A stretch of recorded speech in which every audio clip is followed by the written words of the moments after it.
शलाकया चक्षुरुन्मिलितं येन तस्मै श्रीगुरवे नमः। श्रीचैतन्यमनोभीष्टं स्थापितं येन भूतले स्वयं रूप कदा मह्यं ददाति स्वपदान्तिकं। वन्देऽहं श्रीगुरु श्रीयुतापदकमलं श्रीगुरून् वैष्णवांश्च श्रीरूपं सागरजातं सगण रघुनाथान्वितं तं सजीवं साद्वैतं सावधूतं परिजनसहितं कृष्णचैतन्यदेवं श्री राधा कृष्ण पादान् सगण ललिता श्री विशाखान्वितांश्च। हे कृष्ण करुणा सिंधु दीनबंधु जगत्पते गोपेश गोपिका कांत राधा कांत नमस्तुते। तप्त कांचन गौरांगी राधे वृंदावनेश्वरी विश्वभानुसुते देवी प्रणमामि हरिप्रिय। वाञ्छाकल्पतरुभ्यश्च कृपा सिन्धुभ्य एव च पतितनां पावनेभ्यो वैष्णवेभ्यो नमो नमः।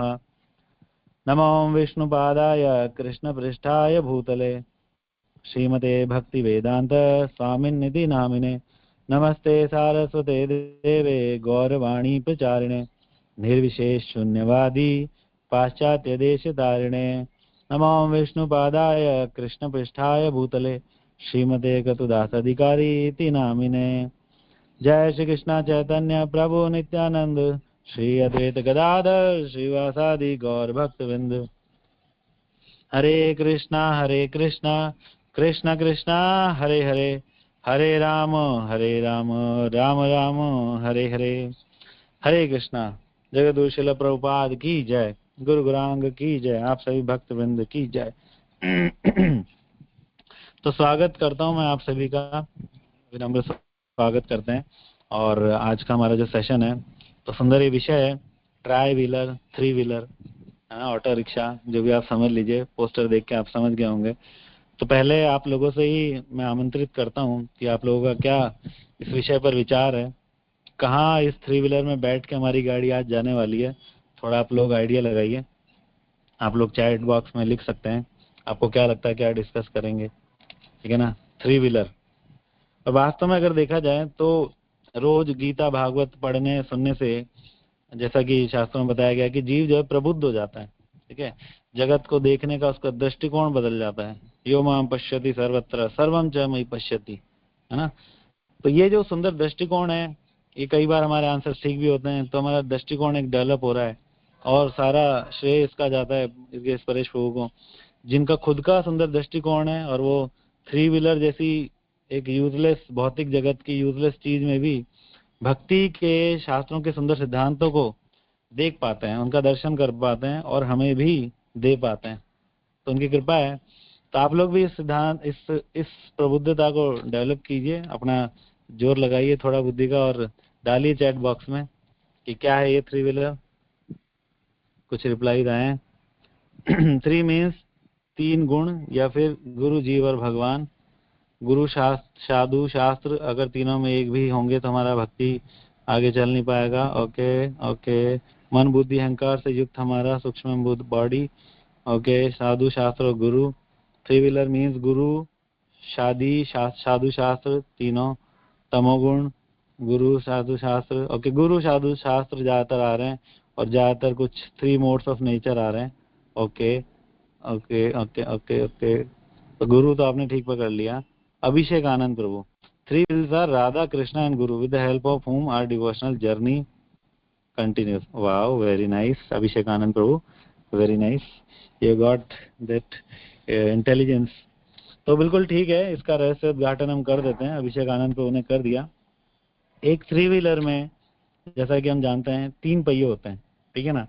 और अपेरेंटली ऊपरी ऊपरी देखने पे ऐसा लगता है कि तीनों साथ चल रहे हैं, लेकिन वास्तव में ऐसा है नहीं, उसकी इंजीनियरिंग कुछ और है। ऑटो रिक्शा जो होता है वो फ्रंट व्हील ड्राइव होता है, मतलब कि जब गियर डालेंगे आगे बढ़ेगा तो आगे वाला पहिया है वो मूव करेगा, पीछे वाले जस्ट फॉलो करेंगे। आगे वाला हमने देखा ही है, वो अकेला होता है, थ्री व्हीलर है, आगे अकेला होता है, पीछे दो होते हैं, ठीक है ना। तो आगे वाला चलेगा और पीछे वाले दो उनके फॉलो करेंगे। हाँ, आप ये कह सकते हो कि पीछे वाले का भी इम्पोर्टेंट रोल है, क्योंकि ऑटो बैलेंस हो रखा है उससे और पीछे वाले ही भार उठाते हैं। लेकिन जो मूवमेंट है और जो डायरेक्शन है वो आगे वाले पहिए से ही निकल के आएगी। इसलिए आगे वाला बहुत इंपॉर्टेंट है। आगे वाले को राइट मोड़ दिया तो राइट में चलेगा, लेफ्ट मोड़ दिया तो लेफ्ट में चलेगा, और पूरा का पूरा ऑटो पीछे वाले दोनों पहिए उसको फॉलो करेंगे। जहां जहां आगे वाला जाएगा पीछे वाले दोनों ब्लाइंडली उसको फॉलो करते हुए आ जाएंगे। तो कौन है ये तीनों? आगे वाला है हमारे गुरु, ठीक है ना, और पीछे वाले हैं राधा कृष्ण भगवान, ठीक है ना। तो क्या सिद्धांत निकल के आ रहा है यहाँ पे वास्तव में कि हमारे जीवन का जो आध्यात्मिक जीवन है, हमारा जो आध्यात्मिक जीवन है ये एक 3 व्हीलर पे चलता है, और तीनों पहियों पे लग तो रहा है तीनों साथ चल रहे हैं, लेकिन वास्तव में खींचने वाला कौन है? खींचने वाला है गुरु, आगे वाला पहिया खींचता है। और डायरेक्शन देने वाला कौन है? वो भी गुरु है, आगे वाला पहिया। पीछे वाला जो है राधा कृष्ण, वो भार वहन करते हैं। हम 3 राउंड की कंठी पहनते हैं ना, तो 3 राउंड की कंठी किस लिए? राधा कृष्ण की 2 राउंड और एक गुरु का राउंड। हाँ, तो ये 3 राउंड की हम कंठी पहनते हैं। लेकिन मोस्ट इंपॉर्टेंट कौन है? आगे वाला पहिया, गुरु रूपी आगे वाला पहिया। हाँ, ये बात ठीक है कि पीछे वाले पहिए भार वहन करते हैं। भगवान गीता में कह भी रहे हैं, गतिर भरता प्रभु साक्षी। अर्जुन, मैं ही इस जगत में सारे जीवों का भरता हूँ, पालन पोषण करने वाला मैं ही हूँ। भोक्तारम यज्ञ तपसाम, मैं ही सबका, सारे जीवों का सुहृद सर्वदेव, सब जीवों का सुहृद हूँ, ठीक है। सबका भार वहन मैं करता हूँ, सबका भरण पोषण मैं करता हूँ। लेकिन अगर भार वहन भी कर लिया, ठीक है, ऑटो में बिठा दिया खूब सारे लोगों को, लेकिन आगे वाला चक्का नहीं है, तो मूवमेंट कैसे आएगा? नहीं है तो डायरेक्शन कैसे आएगी? इसलिए आगे वाला ज्यादा इंपॉर्टेंट है। तो यही सिद्धांत है यहाँ पे। गुरु को, गुरु रूपी आगे वाले पहिए को अगर प्रसन्न कर दिया, उसको दुरुस्त रखा, एकदम दुरुस्त रखना मतलब उसकी हवा ठीक है, बराबर से एकदम, कोई वियर एंड टियर नहीं है, तो पीछे वाले अपने आप चलते आएंगे। पीछे वालों पे ज्यादा ध्यान देने की जरूरत नहीं है, है ना। इसलिए हम रोज गाते हैं मंगला आरती में, यस्य प्रसादात भगवत प्रसादो, यस्य अप्रसादात न गति कुतोपि, कि जिनको प्रसन्न करने से भगवान प्रसन्न हो जाते हैं और जिनको अप्रसन्न करने से भगवान अप्रसन्न हो जाते हैं। वंदे गुरु श्री चरणारविंदम, ऐसे गुरु के चरणों में मैं प्रणाम करता हूँ। सो इट इज बेटर कि हम अपना आगे वाला जो पहिया है उसको बहुत दुरुस्त रखें, उसको एकदम परफेक्ट कंडीशन में रखें और वो गति करता रहे। पीछे वाले अपने आप आ जाएंगे, राधा कृष्ण अपने आप सेटिस्फाइड हो जाएंगे। इस जगत में गुरु जो हैं वो राधा रानी के विस्तार हैं, ठीक है, जो हमें कृष्ण की सेवा में लगाते हैं। उनके बिना कौन है? कौन है गुरु के बिना? आप सोचो, जो हमारा कल्याण करना चाहता हो। और अगर कोई चाहता भी है तो क्या वो कल्याण की सही परिभाषा समझता है? नहीं। गुरु एकमात्र ऐसे व्यक्ति हैं जो हमारे कल्याण का अर्थ भी जानते हैं, सच्चा कल्याण भी जानते हैं, और सच्चा कल्याण करना भी चाहते हैं। प्राप्तस्य कल्याण गुणार्णवस्य, गुरु के अंदर कल्याण की भावना कृष्ण से आ रही है। कृष्ण को हम कृपा सिंधु, करुणा सिंधु, क्या क्या बोलते हैं। तो वही कल्याण की भावना, वो करुणा कृपा की भावना गुरु के अंदर कृष्ण से आ रही है। इसलिए वो हमारा सही कल्याण जानते भी हैं और सही कल्याण करना चाहते भी हैं। He is our top most well wisher. हालांकि हमको ये समझना होगा कि यहाँ पे जिस गुरु की बात हो रही है वो बात हो रही है एक प्रमाणिक गुरु की। एक प्रमाणिक गुरु जो आध्यात्मिक ज्ञान दे, ठीक है, कोई भौतिक ज्ञान देने वाला गुरु नहीं, फिजिक्स पढ़ाने वाला, कोई हुनर सिखाने वाला नहीं। ये गुरु नहीं है, ये शिक्षक है, ठीक है ना। ये शिक्षक है, एक आपको एक रोजी रोटी कमाना, अपना भरण पोषण करना कुछ सिखा देंगे, कुछ टैलेंट दे देंगे। लेकिन गुरु वो है जो गु यानी कि अंधकार, रू यानी निकालना वहां से। तो गुरु वो है जो अज्ञान के अंधकार से निकाल दे। विष्णु मंत्र प्रदत्ता च स गुरु विष्णु भक्ति द गुरुश्च ज्ञान दाता च तद ज्ञानम कृष्ण भावनम। विष्णु का मंत्र जो दे, ये हरे कृष्ण महामंत्र हमको दिया, विष्णु की भक्ति जो दे, हमें उनकी सेवा में लगाया, और हमें फिर ज्ञान दे, तद ज्ञानम कृष्ण भावनम, और ज्ञान दे के उन कृष्ण का ज्ञान दे के, गीता भागवत सिखा के हमें कृष्ण भावना भावित बनाता है। वास्तव में वो गुरु है, और उस गुरु की यहाँ पे बात हो रही है, ठीक है ना, जो खुद कृष्णा का एडिक्ट है, ठीक है। महाराज अक्सर डेफिनेशन करते हैं, गुरु कौन है? The one who is most addicted to Krishna, जिसको कृष्ण का नशा है, और जो आपको भी कृष्ण का वो बना दे, क्या कहते हैं एडिक्टेड को? नशेड़ी। तो शिष्य को भी राधा कृष्ण की सेवा से एडिक्ट कर दे ताकि उसका कल्याण हो, वो व्यक्ति गुरु है। अभी हम 1-2 दिन से डिस्कस कर रहे हैं कि वास्तव में जीव जो है इस जगत में आके फंस गया, और आने का कारण क्या है? इच्छा द्वेष समुत्थेन द्वंद्व मोहेन भारत सर्वभूतानि सम्मोहम सर्गे यान्ति परन्तु। तो जीव के अंदर जो भी इस जगत में फंसे हुए हैं, इस भौतिक जगत में, क्या कारण है, क्यों यहाँ पर है? जीव के अंदर भौतिक प्रकृति के ऊपर प्रभुत्व जताने की इच्छा है, और इस इच्छा के कारण उसको अपने ही सोर्स से, जहां से वो आया, अपने ही अंशी से, कृष्ण से द्वेष हो गया। ठीक है, जैसे इसको हम सिंपल समझते हैं, इच्छा द्वेष को कैसे साथ साथ चलते हैं। जैसे एक पति पत्नी है, ठीक है, अब कोई तीसरा व्यक्ति है, उस तीसरे व्यक्ति की इच्छा जागृत हो जाए कि ये जो इस पति, इस पुरुष की पत्नी है, यानी उसकी शक्ति, ये मेरी हो जाए। ठीक है, अब ये इच्छा ही अपने आप में इलीगल इच्छा है, वो उसकी शक्ति है, तू क्यों प्रभुत्व जताना चाहता है? तो प्रभुत्व जताने की जैसे इच्छा होती है, तुरंत उसको उसके पति से ईर्ष्या हो जाती है, उससे द्वेष हो जाता है कि जब ये मिल जाए अकेले मैं इसको मार दूंगा, उसकी पत्नी पे अपना हक जमा लूं। तो बिल्कुल यही है जीव की स्थिति। जीव क्या है?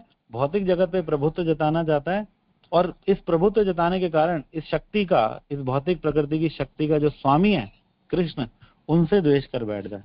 ठीक है, उनसे द्वेष कर लेता है। ईश्वर हम भोगी सिद्ध हम बलवान सुखी, मैं ही ईश्वर हूँ, मैं ही सिद्ध हूँ, मैं ही बलवान हूँ, मैं ही सुखी हूँ, और कृष्ण कुछ नहीं है। ठीक है, तो ये जो इच्छा है प्रकृति को भोगने की, गलत इच्छा, और इससे उत्पन्न हुआ द्वेष, ये कितनी बड़ी समस्या है। और यही एकमात्र कारण है हमारा इस संसार में बार बार बार बार बार बार आने का। और गुरु वो व्यक्ति हैं जो हमारे इन दोनों विकारों का नाश कर देते हैं। तो गुरु से ही वास्तव में हम जो है इस जगत से निकल सकते हैं। गुरु ही हमको, जिन राधा कृष्ण से हम द्वेष करके बैठे थे, उनकी इस प्रकृति पे प्रभुत्व जताना चाहते थे, अब गुरु की शरण में आके गुरु हमको उनकी सेवा का ज्ञान दे रहे हैं, उनकी सेवा में लगा रहे हैं, हमारे द्वेष को उनके प्रति प्रेम में कन्वर्ट कर रहे हैं। तो असली रोल गुरु का है ना। कितना उपकार है गुरु का हमारे ऊपर। गुरु के उपकार का वास्तव में इस जगत में कोई मेजरमेंट है ही नहीं, किसी भी प्रकार से तुलना कर ही नहीं सकते। गुरु का उपकार कितना ऊंचा है, ठीक है ना। गुरु के बिना कभी जीवन में समझ नहीं आएगा कि यहाँ से बाहर निकलना है। ठीक है, भक्ति भक्ति तो बहुत दूर की बात है। महत कृपा बिना कौन कर में भक्ति न, कृष्ण भक्ति दूर रहो संसार नहीं है। कृष्ण भक्ति तो दूर रही, कृष्ण भक्ति की बात तो छोड़ो। इस संसार से जो, संसार के जो दुख लगे रहते हैं, क्लेश लगे रहते हैं, उनसे निपटने का ही समझ नहीं आएगा, बहुत बुरी हालत हो जाएगी। लेकिन गुरु की कृपा से सब संभव है। ठीक है ना। किसी भी जीव के साधन भजन में इतना दम नहीं है कि भगवत धाम प्राप्त कर ले, राधा कृष्ण के प्रति प्रेम उत्पन्न कर ले। ये केवल और केवल गुरु की कृपा से ही पॉसिबल हो पाता है। कृपा कृपा सब कहे, कृपा न जाने कोई, कृपावान से कृपा पात्र से जानिए, गुरु उन्मुख सो है। तो कृपा कृपा सब मांग रहे हैं, राधा कृष्ण के लिए धामों में जा रहे हैं, ढोक लगा रहे हैं और पता नहीं क्या दंडवती कर रहे हैं, कृपा मांग रहे हैं। लेकिन जब तक गुरु के उन्मुख नहीं हुए तब तक कुछ बात होने वाली नहीं है। गुरु के उन्मुख होना पड़ेगा। गुरु के उन्मुख होने का मतलब है गुरु को निष्ठा से सर्व करना, तभी कृपा मिलेगी। और यहीं पे हम चूक जाते हैं, मेन स्टेप पे जहाँ पे ध्यान रखने की बात है वहीं पे हम चूक जाते हैं। भक्ति का ज्ञान मिल गया, ठीक है, थोड़ा बहुत ज्ञान हमको हो गया, माला करना है, 4 नियम पालन करना है वगैरह वगैरह। वृंदावन धाम मिल गया, वृंदावन धाम हमको गुरुजनों ने रिवील कर दिया, दीक्षा मिल गई। अब गुरु को पता नहीं चेला किधर है, चेले को पता नहीं गुरु किधर है। ठीक है, गायब, कोई कांटेक्ट ही नहीं, कोई संपर्क ही नहीं। ठीक है, हमारे गुरुदेव परम पूज्य श्रीमान कतुदास अधिकारी महाराज, श्रील प्रभुपाद के परम प्रिय शिष्य, वो एक बड़ा सुंदर एग्जाम्पल देते हैं। क्या कहते हैं कि कुछ लोग सीढ़ी लगाते हैं, वो लकड़ी की सीढ़ी नहीं होती ऊपर चढ़ने के लिए, जहाँ पे वो बनी हुई सीढ़ियां नहीं होती, वहां लकड़ी की सीढ़ी लगाते हैं। तो सीढ़ी लगाते हैं, ऊपर चढ़ जाते हैं और ऊपर जाके सीढ़ी को लात मार के गिरा देते हैं। तो वास्तव में गुरु रूपी ये जो सीढ़ी है, इसको हमें भूलना नहीं है। लोग भूल जाते हैं गुरु रूपी सीढ़ी को। अब राधा कृष्ण मिल गए, वृंदावन धाम मिल गया, धाम समझ में आ रहा है ना, और सोचते हैं कि गुरु की सेवा नहीं करेंगे तो चलेगा, कुछ नहीं चलने वाला। नरोत्तम दास ठाकुर इतने बड़े आचार्य हैं, क्या कहते हैं, आनंदे बोलो हरि भज वृंदावन, श्री गुरु वैष्णव पद मजाई अमन। क्या कह रहे हैं कि वृंदावन में बैठ के आनंद से हरि का भजन करना चाहते हो, बहुत लोगों की इच्छा होती है वृंदावन जाएं, राधे राधे करें, हरि का भजन करें, तो बोले ऐसे नहीं होगा। श्री गुरु वैष्णव पदे मजाई मन, गुरु और वैष्णव के पद यानी चरण कमलों में अपना मन रमाना पड़ेगा, उनकी सेवा में अपने मन को अनुरक्त करना होगा, एक स्वाभाविक आकर्षण गुरु की सेवा से उत्पन्न करना होगा। तब जाके वृंदावन में बैठ के जो भजन होता है वो समझ में आएगा कि वृंदावन का भजन है क्या वास्तव में। वृंदावन की कुंज गलियों में घूम रहे हैं, सप्त देवालय देख लिए, सारी लीला स्थलियां देख ली, आंसू भी अब मेरे खूब आने लग गए, बहुत अश्रुधारा बहती है, ठीक है, और भाव आ गए भाई हमें सब। लेकिन गुरु की किताब नहीं बांटी जाती, ठीक है, एक गीता नहीं बांटी जाती, गुरु की कोई सेवा नहीं करी जाती, तो क्या है फिर, ये सब व्यर्थ है।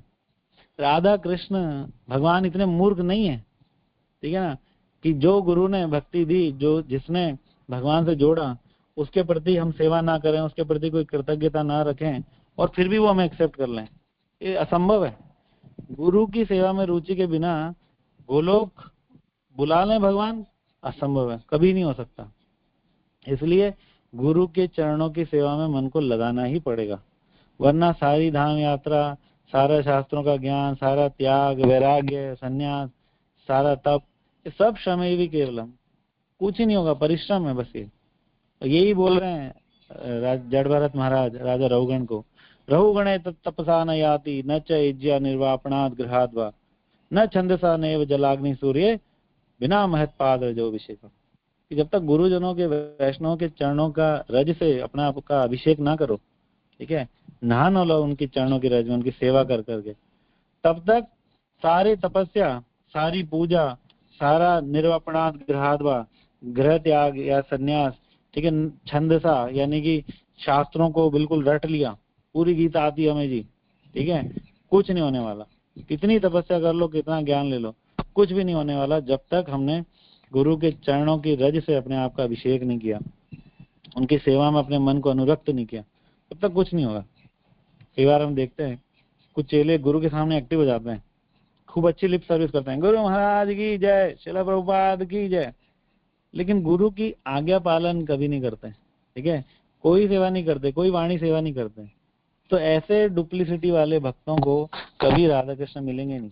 वो पीछे वाले पहिए पर, दोनों पहियों पे बस बैठे रह जाएंगे, आगे वाले पहिए पे ध्यान नहीं दे रहे, आगे वाला पहिया बढ़ेगा नहीं, पीछे वाले पहिए पे बैठे हो, वो खुद चलेंगे नहीं, कभी भी नहीं चलेंगे पीछे वाले पहिए खुद से, पहले आगे वाला ही चलेगा, आगे वाला ही पीछे वालों को खींचेगा। तो राधा कृष्ण को खींचना मतलब गुरु की सेवा करना, गुरु की सेवा करेंगे, राधा कृष्ण पीछे पीछे अपने आप खींचे चले आएंगे।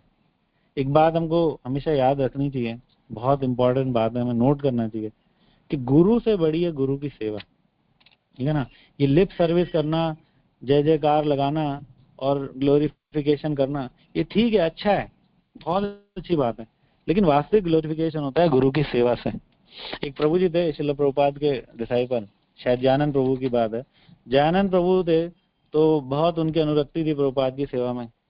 तो जब प्रभुपाद उनके देश गए, प्रभुपाद का कभी कभी चांस लगता था, क्योंकि इतने पूरे जगत का टूर कर रहे थे, पूरी पृथ्वी का टूर कर रहे थे, तो किसी देश में बड़े दिनों बाद पहुंचते थे, 6 महीने बाद, 8 महीने बाद पहुंचते थे। तो जब उनके वहां पहुंचे तो सारे डिवोटीज इकट्ठे हुए वेलकम करने के लिए, जय प्रभुपाद जय प्रभुपाद। प्रभुपाद आए, बैठे, माला पिनाई, प्रभुपाद सबको देख रहे हैं, और गुरु सामने बैठे हैं 100 शिष्य, उनको नहीं देख रहे, जो नहीं है उसको ढूंढ रहे हैं कि जयानंद का है, जयानंद का है। तो किसने बताया कि प्रभुपाद वो झाड़ू लगा रहे हैं, उनकी झाड़ू की सेवा, झाड़ू लगा रहे हैं। प्रभुपाद वहीं खड़े होते हैं और उठ के जाते हैं उनसे मिलने के लिए। तो ये गुरु की सेवा का दम है कि गुरु को खींच ले आती है, ठीक है ना। तो इसलिए कहा जाता है कि गुरु से बढ़कर है गुरु की सेवा। एक ही चीज है इस जगत में जो गुरु से महान है, वो है गुरु की सेवा, ठीक है। गुरु के एकदम पास में रहना लेकिन सेवा न करना तो कोई फायदा नहीं है, इससे अच्छा दूर रह लो लेकिन सेवा करो। भक्ति सिद्धांत के शिष्य होते थे सुंदर आनंद विद्या विनोद, एकदम विद्वान, परम प्रतापी, प्रकांड पंडित, बहुत विद्वान, और ओपन चैलेंज करते थे कि मैं अपना गुरु का इतना प्रिय हूँ, इतना क्लोज रहते थे, हमेशा उनके साथ रहते थे, हर लेक्चर में उनके साथ बिल्कुल बराबर, ठीक है, हर ग्रंथ में उनकी हेल्प करते थे, हर चीज उनके साथ करते थे। और ओपन चैलेंज करते थे, अगर माया में दम है तो मुझे अपने गुरु से दूर करके दिखा। तो जब भक्ति सिद्धांत चले गए तो भक्ति सिद्धांत को छोड़ने वाले सबसे पहले यही हुए, ठीक है ना। जितने ग्रंथ भक्ति सिद्धांत ने लिखे थे, इन्होंने ग्रंथ लिखे उनको काटने के लिए, ये हाल हो गया। तो वास्तव में प्रभुपाद यहाँ पे कहते हैं कि हमको राजा की गोद में बैठे हुए खटमल के समान नहीं बनना, ठीक है ना। राजा की गोद में अगर खटमल बैठा है तो दैट डजंट मीन कि वो राजा का सबसे प्रिय हो गया, ठीक है ना। वो तो नुकसान पहुंचा रहा है राजा को, वो खून चूस रहा है उसका वहां से। तो खटमल जैसा शिष्य नहीं बनना हमको। हम दूर रह लेंगे बेशक, लिप सर्विस थोड़ी कम कर लेंगे, लेकिन हम सेवा करेंगे, सेवा पे हम पूरा फोकस करेंगे। एक हमारे आचार्य हुए श्रील लोकनाथ गोस्वामी, चैतन्य महाप्रभु के शिष्य। तो महाप्रभु ने उनको सेवा दी कि आप वृंदावन जाओ और वृंदावन जाके वृंदावन की लीला स्थलियों का पुनरुद्धार करो, ठीक है ना। उनको निकालो, ढूंढ ढूंढ के निकालो, क्योंकि सब कालांतर में सारा कुछ एक वन के समान बन गया था। औरंगजेब ने जब हस्तक्षेप किया, सारा गड़बड़ किया, सब गड़बड़ हो गया था पूरा, ठीक है ना। तो उन्होंने बोला कि सारा ढूंढ ढूंढ के निकालो। तो जब रूप सनातन गोस्वामी गए थे, उनसे पहले इनको भेजा था, लोकनाथ गोस्वामी को, भूगर्भ गोस्वामी को। तो जब इनको भेजा, वहां गए, इन्होंने काम स्टार्ट किया, तो कुछ समय में अपने गुरु की याद आई, ठीक है ना। गुरु से प्रेम होता है तो गुरु की याद आती है, तो बोले मिलने जाता हूँ। तो मिलने गए तो पता चला रास्ते में कि गुरु तो साउथ इंडिया टूर जा रहे हैं, है ना। चैतन्य महाप्रभु साउथ इंडिया की तरफ चल दिए, तो ये साउथ इंडिया की तरफ मुड़ गए। आगे जाके पता चला 2-4 दिन बाद पैदल पैदल जा रहे थे, पता चला गुरु जो चैतन्य महाप्रभु हैं वो वापस वृंदावन लौट रहे हैं, वृंदावन की तरफ मुड़ गए। रास्ते में फिर पता चला, क्योंकि वो प्रयागराज चले गए, प्रयागराज की तरफ मुड़ गए। तो ऐसे धक्के खा रहे हैं बुरी तरह, कभी मिले ही नहीं, चैतन्य महाप्रभु ने दर्शन ही नहीं दिया। तो सपने में आके चैतन्य महाप्रभु बोले, सपने में आए चैतन्य महाप्रभु लोकनाथ गोस्वामी के एक रात को, और बोलते हैं कि तुम मेरे दर्शन के लिए भाग क्यों रहो, जो मैंने जो आज्ञा दी है उसको पूरा करो, उसमें ही मेरा दर्शन है। इसलिए बोला जाता है कि गुरु की सेवा, गुरु की आज्ञा जो है वो गुरु से भी बढ़कर है ना। कि आप गुरु की आज्ञा को फॉलो करो, गुरु की सेवा करो, उसमें ही गुरु का दर्शन है, उसी से गुरु प्रसन्न होंगे। दर्शनों के लिए बहुत ज्यादा भागो मत, सेवा छोड़ छोड़ के मत भागो। एक बार प्रभुपाद मायापुर गए, तो हम भक्ति सिद्धांत की समाधि पर नहीं गए। तो उनके गुरु भाई बोलते हैं, देखो अभय चरणा इसको प्रभुपाद को, है ना, अपने आप को प्रभुपाद कहलाता है और अपने गुरु से मिलने तक नहीं है। प्रभुपाद बोले मूर्ख हैं, इनको ये नहीं पता कि जो अपने गुरु की आज्ञा का पालन करता है, गुरु उसके साथ ही रहते हैं हमेशा, वो गुरु से कभी अलग है ही नहीं। गुरु अपने इंस्ट्रक्शंस में ही है, अपनी आज्ञा के अंदर गुरु है, सेवा के अंदर ही है गुरु, ठीक है। और जो उस आज्ञा को, उस इंस्ट्रक्शंस को पूरा कर रहा है, उसको गुरु अपने आप प्राप्त हो जाते हैं, ठीक है। वो गुरु के साथ में ही है, कभी अलग नहीं है उनसे। और उन इंस्ट्रक्शंस को, उन आज्ञा को पूरा करने की योग्यता भी गुरु देते हैं। बस आपको क्या करना है, हमारा कितना काम है, हमारा काम इतना सा है कि हम अपने आप को अवेलेबल बनाएं, ठीक है, अपने आप को उपलब्ध बनाएं गुरु के लिए, अपनी इच्छा शक्ति रखें कि हाँ मुझे गुरु की सेवा करनी है, 100 काम छोड़ के भी मुझे गुरु की सेवा करनी है, ऐसी अवेलेबिलिटी बनाएं अपने लिए, ठीक है ना। हमें कोई सेवा मिले गुरु से तो हमारे बहाने चालू हो जाते हैं, हमारे इफ एंड बट चालू हो जाते हैं, ठीक है। हमको बहुत सारी प्रॉब्लम्स आने लग जाती हैं, महाराज अभी तो ये प्रॉब्लम है, प्रभु जी ये मैं नहीं कर सकता, ट्राई करने से पहले ही मना कर देते। एक गुरु सेवा दे रहे हैं तो इसका मतलब है, इसका गुरु का सेवा देने का मतलब पता है क्या होता है, कि हम कुएं में पड़े हैं और गुरु रस्सी फेंक रहे हैं बाहर खींचने के लिए। तो जो रस्सी है जिसको पकड़ के गुरु हमको खींचेंगे, जिसको हमें पकड़ना है, वो गुरु की सेवा है। तो सेवा को अगर टाइट पकड़ लेंगे, गुरु धीरे धीरे खींच के बाहर निकाल लेंगे, हमको उस कुएं में से बाहर निकाल लेंगे। लेकिन जनरली ऐसा होता नहीं है। हम लोग बोलते हैं कि हाँ कुएं में मेरे पास बहुत जिम्मेदारियां हैं, परिवार है, ऑफिस है, टारगेट्स हैं, ये है वो है। तो ये जो आसक्तियां हैं, परिवार, ऑफिस, मित्र, संबंधी, अपने शौक, अपनी आदतें, ये आसक्तियां हमको इस जगत में बांध के रखती हैं पूरी तरीके से, और गुरु की सेवा में कोई अनुराग नहीं होने देती। भैया ये जो परिवार है, मित्र है, समाज है, ऑफिस के टारगेट हैं, ये हर जीवन में मिले, ठीक है ना। और इनमें आसक्ति रख रख के ही हम यहाँ पहुंच गए, यहाँ तक आ गए धक्के खा खा के, है। इनमें ही गुरु की सेवा साइड करते गए और इनमें आसक्ति रखे गए, बस तो यहाँ पहुंच गए। अब आज गुरु मिले हैं पहली बार, ठीक है, इस जीवन में, तो अब उनके चरणों को छोड़ो मत, तो पकड़ के रखो। एक चैतन्य चेतावनी में सुंदर श्लोक आता है, प्रति जन्मे जन्मे माता पिता सबे पाए, गुरु कृष्ण नहीं मिले भजे हरि गई। कि हर जीवन में माता पिता मिले। जब हम कुत्ता बने माता पिता मिले, चींटी बने तो माता पिता मिले, पेड़ बने तो माता पिता मिले, हर जीवन में माता पिता मिले, हर जीवन में पत्नी मिली, हर जीवन में बच्चे मिले, खूब भोग किया, सब कुछ किया। अभी गुरु इस जीवन में मिले, ठीक है ना, तो इनको मत छोड़ो, इनकी सेवा को मत छोड़ो। ये जो आसक्ति हमने बना रखी है पूरे जगत में, ये आसक्ति को गुरु की तरफ ट्रांसफर करो।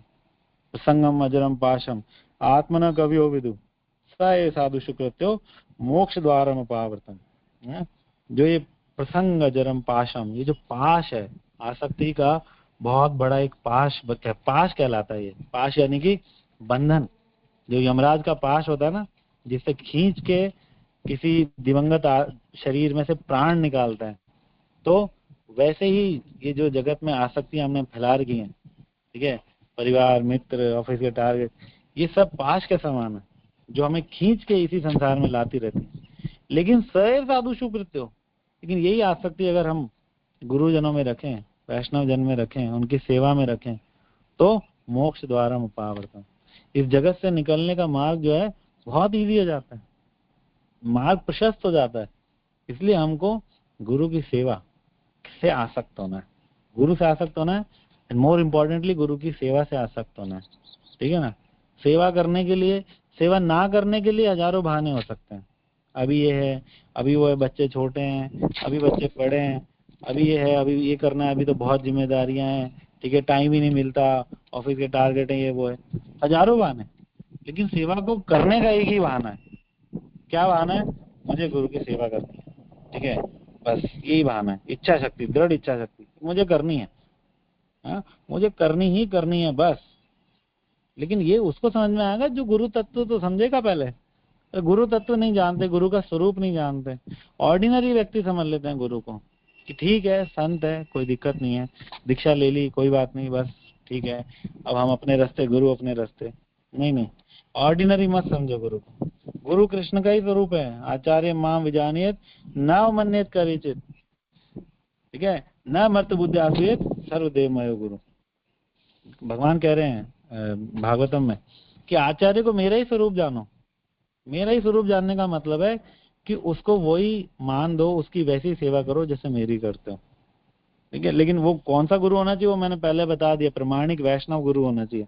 ऐसे नहीं किसी ढोंगी बाबा की सेवा करने में लग गया कि भगवान ने बोला, प्रमाणिक वैष्णव गुरु का ऑथराइज रिप्रेजेंटेटिव होना चाहिए भगवान का। तो ऐसे गुरु को मेरा ही स्वरूप जानो। और क्या करो, दो चीजों पे यहाँ पे विशेष बल दिया इस श्लोक में। क्या है? पहला, न अवमन्येत, गुरु की अवज्ञा मत करो। अगर गुरु ने आज्ञा दी है तो उसको पूरा करने के लिए अपना पूरा जोर लगा दो, और बिल्कुल होगा, 100% होगा। गुरु एम्पावरमेंट देते हैं, कैसे नहीं होगी पूरी, बिल्कुल पूरी होगी। जो गुरु के निष्ठ शिष्य हैं, गुरु निष्ठ शिष्य हैं, उनसे पूछना चाहिए, उनसे सुनना चाहिए। वो बताएंगे कि हाँ, वास्तव में हमारी कोई योग्यता नहीं थी, लेकिन गुरु ने सेवा दी, गुरु ने एम्पावरमेंट दिया, हमने बस दृढ़ इच्छा शक्ति रखी, यही हमारे हाथ में, कुछ नहीं हमारे हाथ में, तो वो चीज वो हो गया। तो गुरु की अवज्ञा मत करो, उसको करने का प्रयास करो, क्योंकि वो आज्ञा के साथ एम्पावरमेंट भी दे रहे हैं, ठीक है। और अदरवाइज अगर आप आज्ञा पालन नहीं करेंगे तो फिर अवज्ञा के अपराध में फंस जाओगे। तीसरा अपराध है ना, नाम अपराध, गुरु की अवज्ञा करना, फिर अपराध में फंस जाएंगे। इसलिए मैं कई बार देखता हूँ कि महाराज और जो आचार्य जन है तो ज्यादातर किसी को आज्ञा देते नहीं है, बस रिक्वेस्ट मोड में थोड़ा बोल देते हैं कि चलो 16 माला करो, थोड़ा सेवा करो, ये करो, थोड़ा रिक्वेस्ट मोड में, आज्ञा नहीं देते ज्यादा। क्योंकि आज्ञा देंगे, उनको पता है कि हालत खराब है, चलेगी, ठीक है, संसार में फंसा हुआ है बुरी तरह से, तो अगर इसको आज्ञा दे देंगे, थोड़ा सा आज्ञा मोड में आज्ञा दे देंगे, तो अवज्ञा करेगा और डबल फंसेगा, डबल नुकसान कर बैठेगा अपने आप का। तो बहुत गुरुजन बड़े कृपालु होते हैं, इसके अंदर भी वो कृपा दृष्टि रखते हैं कि आज्ञा देते ही नहीं, फिर ठीक है, फ्री मोड में छोड़ देते हैं चेले को।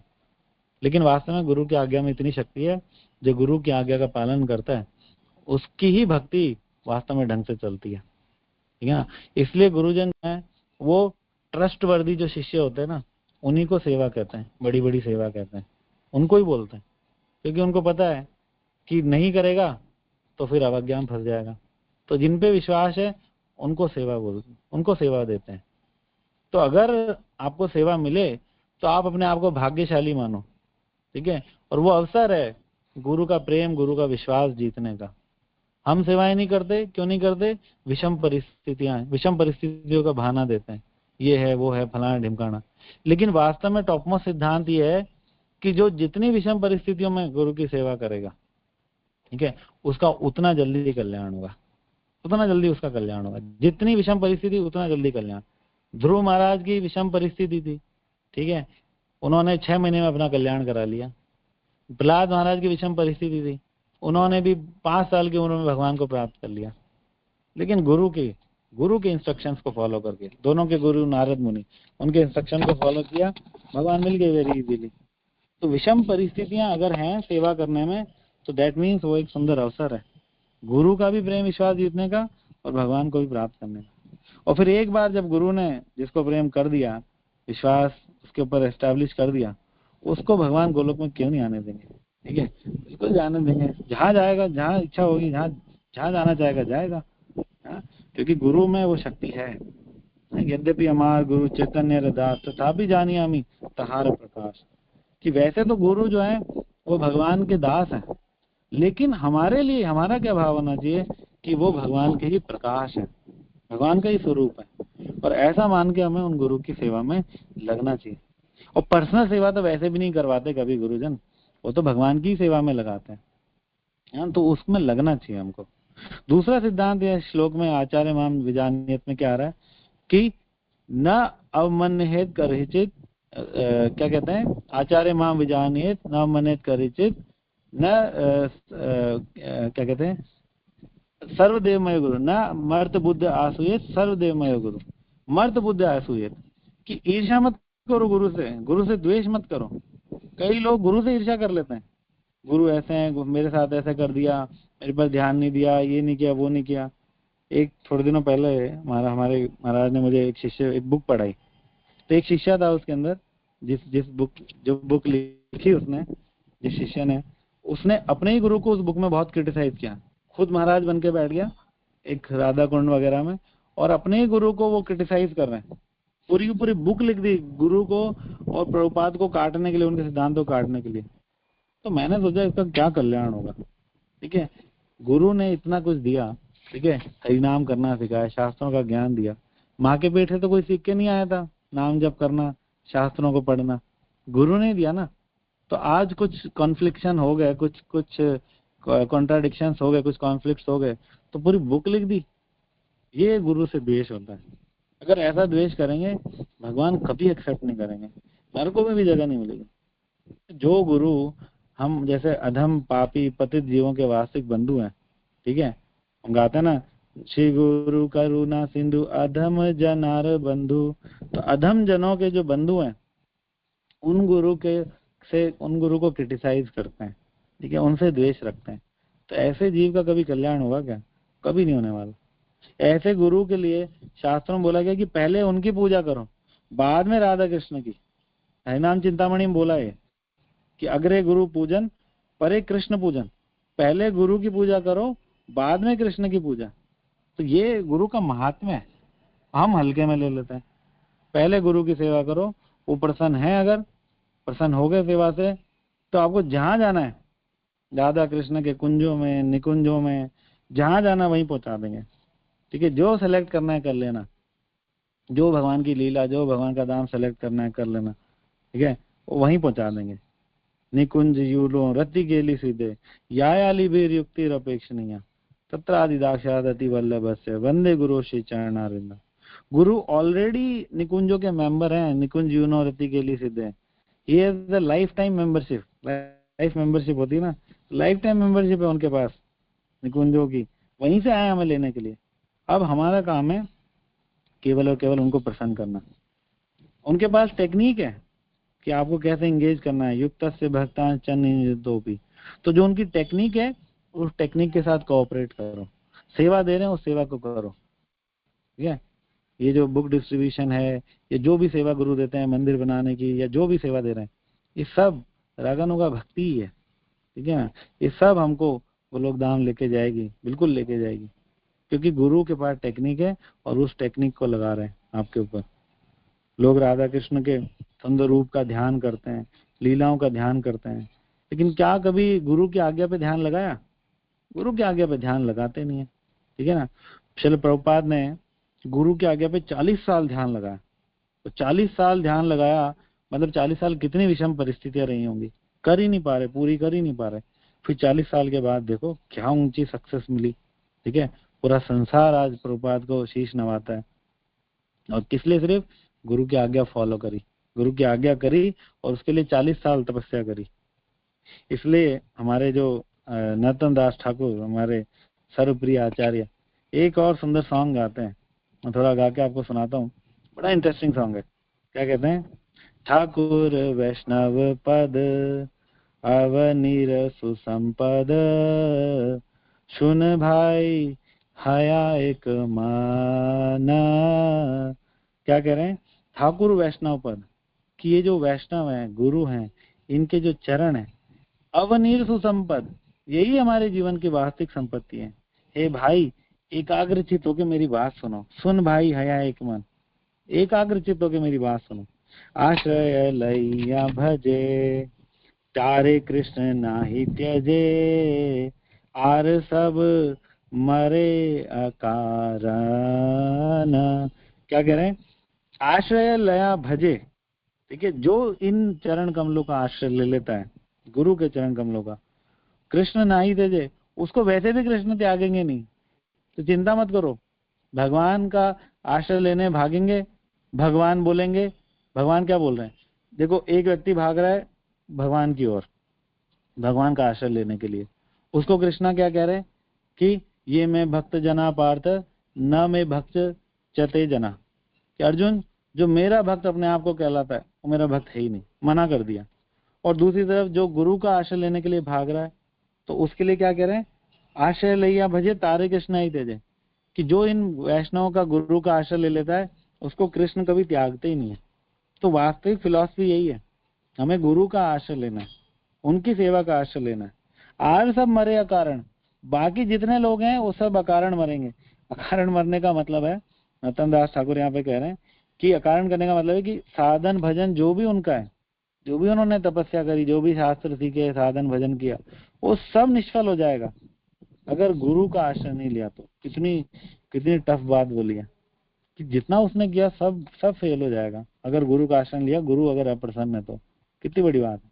तो ऐसा व्यक्ति जो है, जो गुरु को त्याग के, गुरु को इग्नोर करके भगवान की ओर भाग रहा है, पीछे वाले टायरों पे ही बैठा हुआ है, आगे वाला पहिया उस पर ध्यान ही नहीं है। ठीक है ना, आगे वाले पहिए को इग्नोर कर रखा है, तो ऐसा व्यक्ति मूर्ख है और साथ में अहंकारी भी है। ठीक है ना, क्योंकि गुरु के बिना राधा कृष्ण का भजन करने में लग रहा है, उसका कल्याण होगा नहीं कभी। ठीक है, राधा कृष्ण का भजन करने के लिए गुरु चाहिए, चाहिए ही चाहिए। ठीक है ना, गुरु चाहिए, वैष्णव चाहिए, ठाकुर वैष्णव पद अवनीर सुसंपद।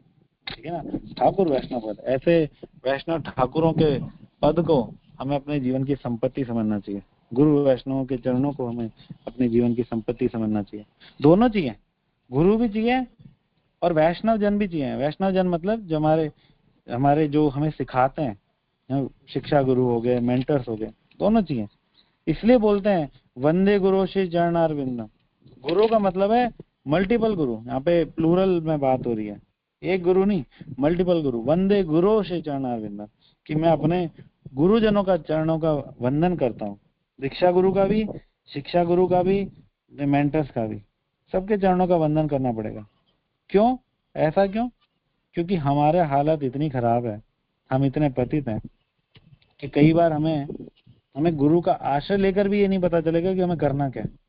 गुरु कुछ इंस्ट्रक्शन देंगे, हमें समझ ही नहीं आएगा कि हमें करना क्या है, हम उसको उल्टा ले लेंगे।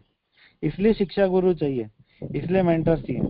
वो गुरु की आज्ञाओं को, उनको एक्सपीरियंस है, वो अनफोल्ड करके देते हैं, वो समझा देते हैं।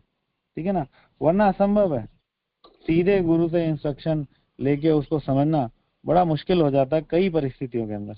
इसलिए वैष्णव जन भी हमें चाहिए, वैष्णव जन को भी हम इग्नोर नहीं कर सकते, शिक्षा गुरु को इग्नोर नहीं कर सकते।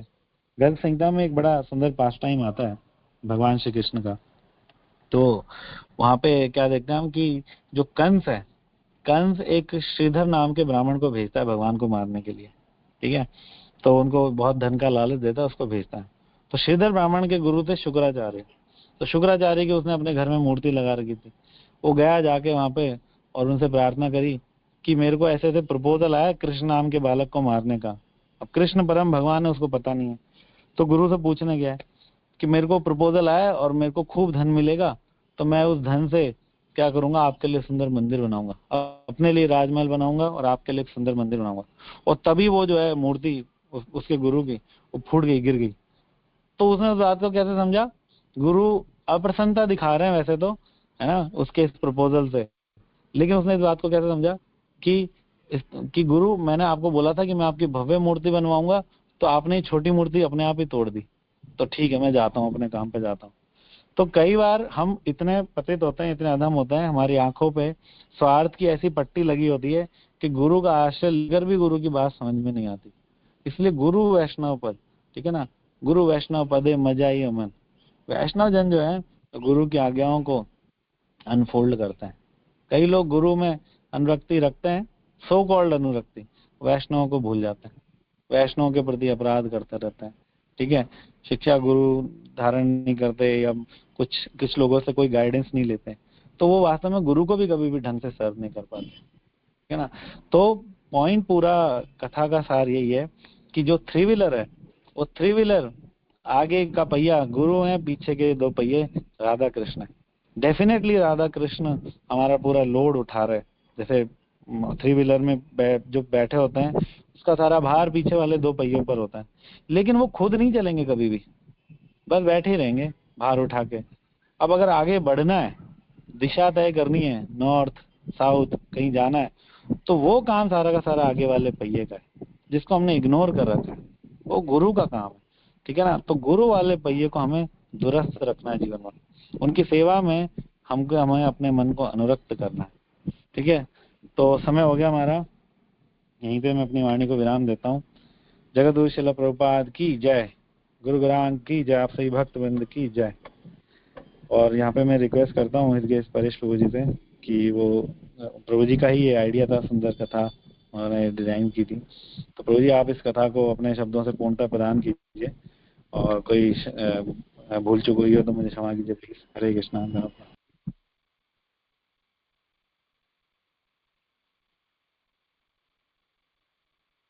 Katha was superb, Prabhu, and you always on the top, no problem. And you are a driver of this three-wheeler, don't worry.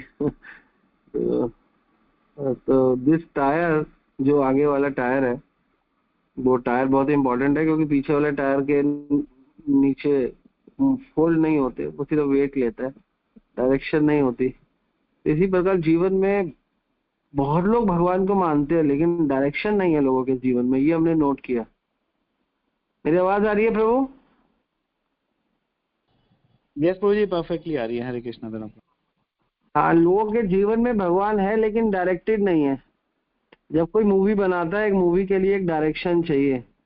Movie किस लिए बनाई जाती है कि ज्यादा से ज्यादा लोग देखे, है ना। ठीक है, उनका कोई पैसा कमाने का भी है, लेकिन हम उसको अलग करते हैं। तो मूवी बनाई जाती है कि ज्यादा लोग देखे, और देखे क्या, उस पिक्चर में हीरो हीरोइन का कैरेक्टर देखे, उनकी उनकी लीलाएं देखे, लीलाएं तो नहीं कहेंगे उनके कर्मों को देखे, और ये सब कुछ देखे जिससे एंटरटेन उनका लाइफ। तो सिमिलरली हमारे लाइफ में भी भगवान कृष्ण, भगवान राम का जो अवतार होता है वो हमको एंटरटेन करने के लिए होता है, हमारा मन ठीक करने के लिए होता है। लेकिन हम लोग सिर्फ वो क्या करते हैं, उससे कुछ ले नहीं पाते, क्योंकि हमारे पास, हम कभी उस मूवी का अच्छा होने का जो मेन मुद्दा है वो है उसके पीछे डायरेक्शन कैसे हुई है। तो सिमिलरली लाइफ में भगवान हो सकते हैं सबके, और सनातन धर्म में या हर धर्म में कोई कोई ऊपर वाला, कई अल्लाह, कई भगवान, कई वाहिगुरु, कई जीसस, सब लोग किसी ना किसी भगवान को मानते हैं, है ना। और मानने के लिए कई जगह मौलवी है, कई जगह प्रीस्ट होते हैं, कई जगह हमारे साधु लोग होते हैं, लेकिन सही डायरेक्शन इज वेरी इंपॉर्टेंट। तो ज्यादातर लोगों के जीवन में सिर्फ डायरेक्शन की प्रॉब्लम है, भगवान की प्रॉब्लम नहीं है, डायरेक्शन नहीं है ढंग की। 99% लोगों को डायरेक्टेड नहीं है, तो इसलिए पिक्चर 100 में से एक ही चलती है जिसका डायरेक्शन बहुत अच्छा होता है। तो डायरेक्शन का मतलब ही मुख्य रूप से आप मान के चलो, मुख्य रूप से डायरेक्शन का मतलब होता है कि आज्ञा पालन। मुख्य रूप से डायरेक्शन का मतलब होता है जो उसको ढंग से फॉलो करे, उसको एक्सेप्ट करे, तो उसके लाइफ में सही तरीके से लाइफ बनती है। तो बहुत सुंदर बताया, और ये सब गुरु बताते हैं, और गुरु का ही काम है सब कुछ हमको बताने का। इसलिए गुरु से हमेशा हमें समन्वय करना चाहिए। बहुत सुंदर सुंदर बताए कि श्लोक लिए, रघुगण तपसा, है ना याति ना इज्जा। इज्जा मतलब कोई सेवा से, पश्च विग्रह की सेवा से प्रकट नहीं होंगे भगवान, ना याति, है ना। और ना क्या बोलते हैं, निर्वणात्। निर्वणात् मतलब होता है कि आप अपने निर्वणात् करने में लोग लगे रहते हैं। निर्वणात् मतलब मेरे कर्तव्य। ग्रहाद, बहुत अच्छा ग्रस्त जीवन से। ना छंद, ना छंद, ना छंद है, ना ही वेदों को जानने से, ना जल अग्नि सूर्य में कुछ करने से, बिना महत पाद रज अभिषेकम। भगवान के भक्तों के पाद रज अभिषेकम करने से होता है जो होता है, और उनके चरणों को फॉलो करने से होता है। और भगवान बोल रहे भागवत में, आचार्य मां भी जानिए, और आचार्य और कोई नहीं हो, मेरा ही स्वरूप जानो। और हम उनको अपना स्वरूप में, हम भगवान का स्वरूप नहीं जानते, आचार्य को भगवान से अलग कर देते। भगवान कहते हैं ना मन्यते कर चित, और अमन्यते। अमन्यते मतलब कभी उनका अनादर मत करो, ना उनमें मृत्य बुद्धि रखो कि वो मर जाएंगे, वो शरीर है। और कभी उनसे असूयते, कभी द्वेष मत रखो। और समझो कि सर्वदेवमय गुरु, सारे देवताओं का सम टोटल है गुरु। इसलिए इसलिए हमारा लाइफ का, हो सकता है भार कृष्ण उठा रहे हैं हर व्यक्ति का, लेकिन अगर ये भार कृष्ण उठाए और डायरेक्शन कृष्ण और गुरु की हो, तो मजा आ जाएगा, लाइफ बन जाएगा। तो इसलिए जब जब मैनेजमेंट कोर्स करते थे तो उसमें प्लानिंग होता था, फिर ऑर्गेनाइजिंग होता था, कोऑर्डिनेशन होता था, है ना। फिर उसके बाद वर्किंग होता था, फिर फाइनली कंट्रोलिंग भी होता था, है ना।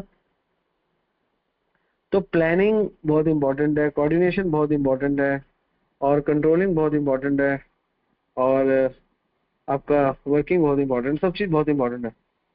जब तक हमको सही तरीके से कोई प्लान नहीं है, पहली चीज है प्लान। हमारे पास प्लान ए नहीं है और उस प्लान ए पे एप्लीकेशन नहीं है, तो आगे प्लान होते नहीं है। तो इसलिए गुरु ही प्लान करती है, गुरु ही प्लान करते हैं हमारी लाइफ कैसे होगी, और हम प्लान करते हैं कि हमारे गुरु कैसे होंगे। जिस गुरु के अंडर हम हैं, या जो गुरु भगवान के परम वैष्णव है और सेवाओं में लगे हुए, प्रचार आदि सेवाओं में, वैसे इस्कॉन में तो सारे गुरु नंबर 1 है, इसमें कोई डाउट नहीं है, सारे के सारे जस्टिफाइड है। सबको इस्कॉन जब गुरु बनाते हैं तो गुरु के एग्जाम इतने टफ है कि हर कोई क्लियर ही नहीं कर पाता। तो ऑल गुरुज आर क्वालिफाइड। गुरु की सेवाएं अनमैचेबल होती है, अनपैरेलल होती है, उनकी पैरेलल कोई नहीं होती। तो इसलिए लाइफ में अगर आपको वास्तव में डायरेक्शन नहीं है, तो आपका लाइफ बिल्कुल अनडायरेक्टेड लाइफ बिल्कुल बेकार है, हेल, इट्स लाइक हेल। तो इसलिए हम लोगों को डायरेक्शन चाहिए, हम लोगों को डायरेक्शन चाहिए। और हमारे पास जितना भी लोड है, अगर हमारे पास लोड भी डबल है, जगत का भी लोड है और भी लोड है, कर्मों का भी लोड है, लेकिन अगर ये हमारी डायरेक्शन सही है तो हमारा कल्याण हो जाएगा। और केवल लोड ही लोड है, कोई डायरेक्शन ही नहीं है, only load and load and load. तो हम एक हिसाब से अनलोड, हम एक हिसाब से लोडेड होके अनलोड हो जाते हैं, हम कोई लोड नहीं उठा पाते। इसलिए डायरेक्शन इंपॉर्टेंट है, ठीक है ना। ये हमने हमारा मुख्य उद्देश्य था, क्योंकि आगे वाला पहिया जहां जहां जाता है, और आपको मैं बता दूं, अगर आप 3 व्हीलर जानते हो नहीं जानते, 3 व्हीलर में पीछे वाले पहिए का कोई डायरेक्शन से मतलब नहीं है। अगर आगे वाला पहिया लेफ्ट हो गया तो 2 पहिए ऑटोमेटिकली लेफ्ट हो जाते हैं, आगे वाला पहिया राइट हो गया तो 2 पहिए ऑटोमेटिकली राइट हो जाते हैं। जो एक्सेल रहता है ना पहियों का एक्सेल, वो केवल आगे के साथ है, पीछे तो पट्टों पे बंधा हुआ है और उसको कैरी करने के लिए, इसलिए आगे का बहुत जरूरी है। और जनरली गाड़ियों में भी यही है, आगे के 2 पहिए ही मूव करते, पीछे वाले चलते हैं। जो 4x4 गाड़ी आई है उसका मतलब ही यही है, जो आजकल महिंद्रा ने 4x4, थार 4x4 निकाला, तो चारों पहिए मूव करते हैं। लेकिन जनरली ऐसा नहीं होता कि चारों पहिए मूव करे, आगे ही मूव होता है, पीछे फॉलो होता है। तो आगे वाला मूव करेगा, पीछे फॉलो होगा। ये सिद्धांत गाड़ियों में भी कहाँ से निकला? शास्त्रों से निकला। आगे वाली भीड़ राइट जाएगी, अगर वो आगे वाली भीड़ लेफ्ट हो गई तो सारी भीड़ें लेफ्ट हो जाएंगी, और आगे वाली भीड़ अगर खाई में गिर गई तो सारी खाई में गिर जाएंगी, उनको मतलब नहीं है। इसलिए बहुत इंपॉर्टेंट है आगे किसको रखते हो अपनी लाइफ में। आपकी लाइफ में कौन आगे है उससे पता चलता है कि आप कितने आगे हो आप कितने पीछे हो पता चलता है कि आप किसके आगे हो, और आप कितने आगे हो पता चलता है आप किसके आगे हो, आप किसके पीछे हो। आपके आगे वाला कितना आगे है वो आपको डिसाइड करेगा कि आप कितने आगे बढ़ोगे। तो आपके आगे वाला डिसाइड करेगा कि आप कितने आगे हो, है ना। आपके आगे वाला अगर पीछे है, पीछे वाला है कोई, तो फिर आप पीछे ही रहोगे। इसे लाइफ में अपने आगे ऐसे व्यक्ति को रखो जो बहुत आगे हो, ज्ञान में, सेवाओं में, कर्तव्यों में, सब चीजों में। तो आगे वाले को फिर फॉलो करो। जो मर्जी लोड है वो आप कैरी कर लोगे।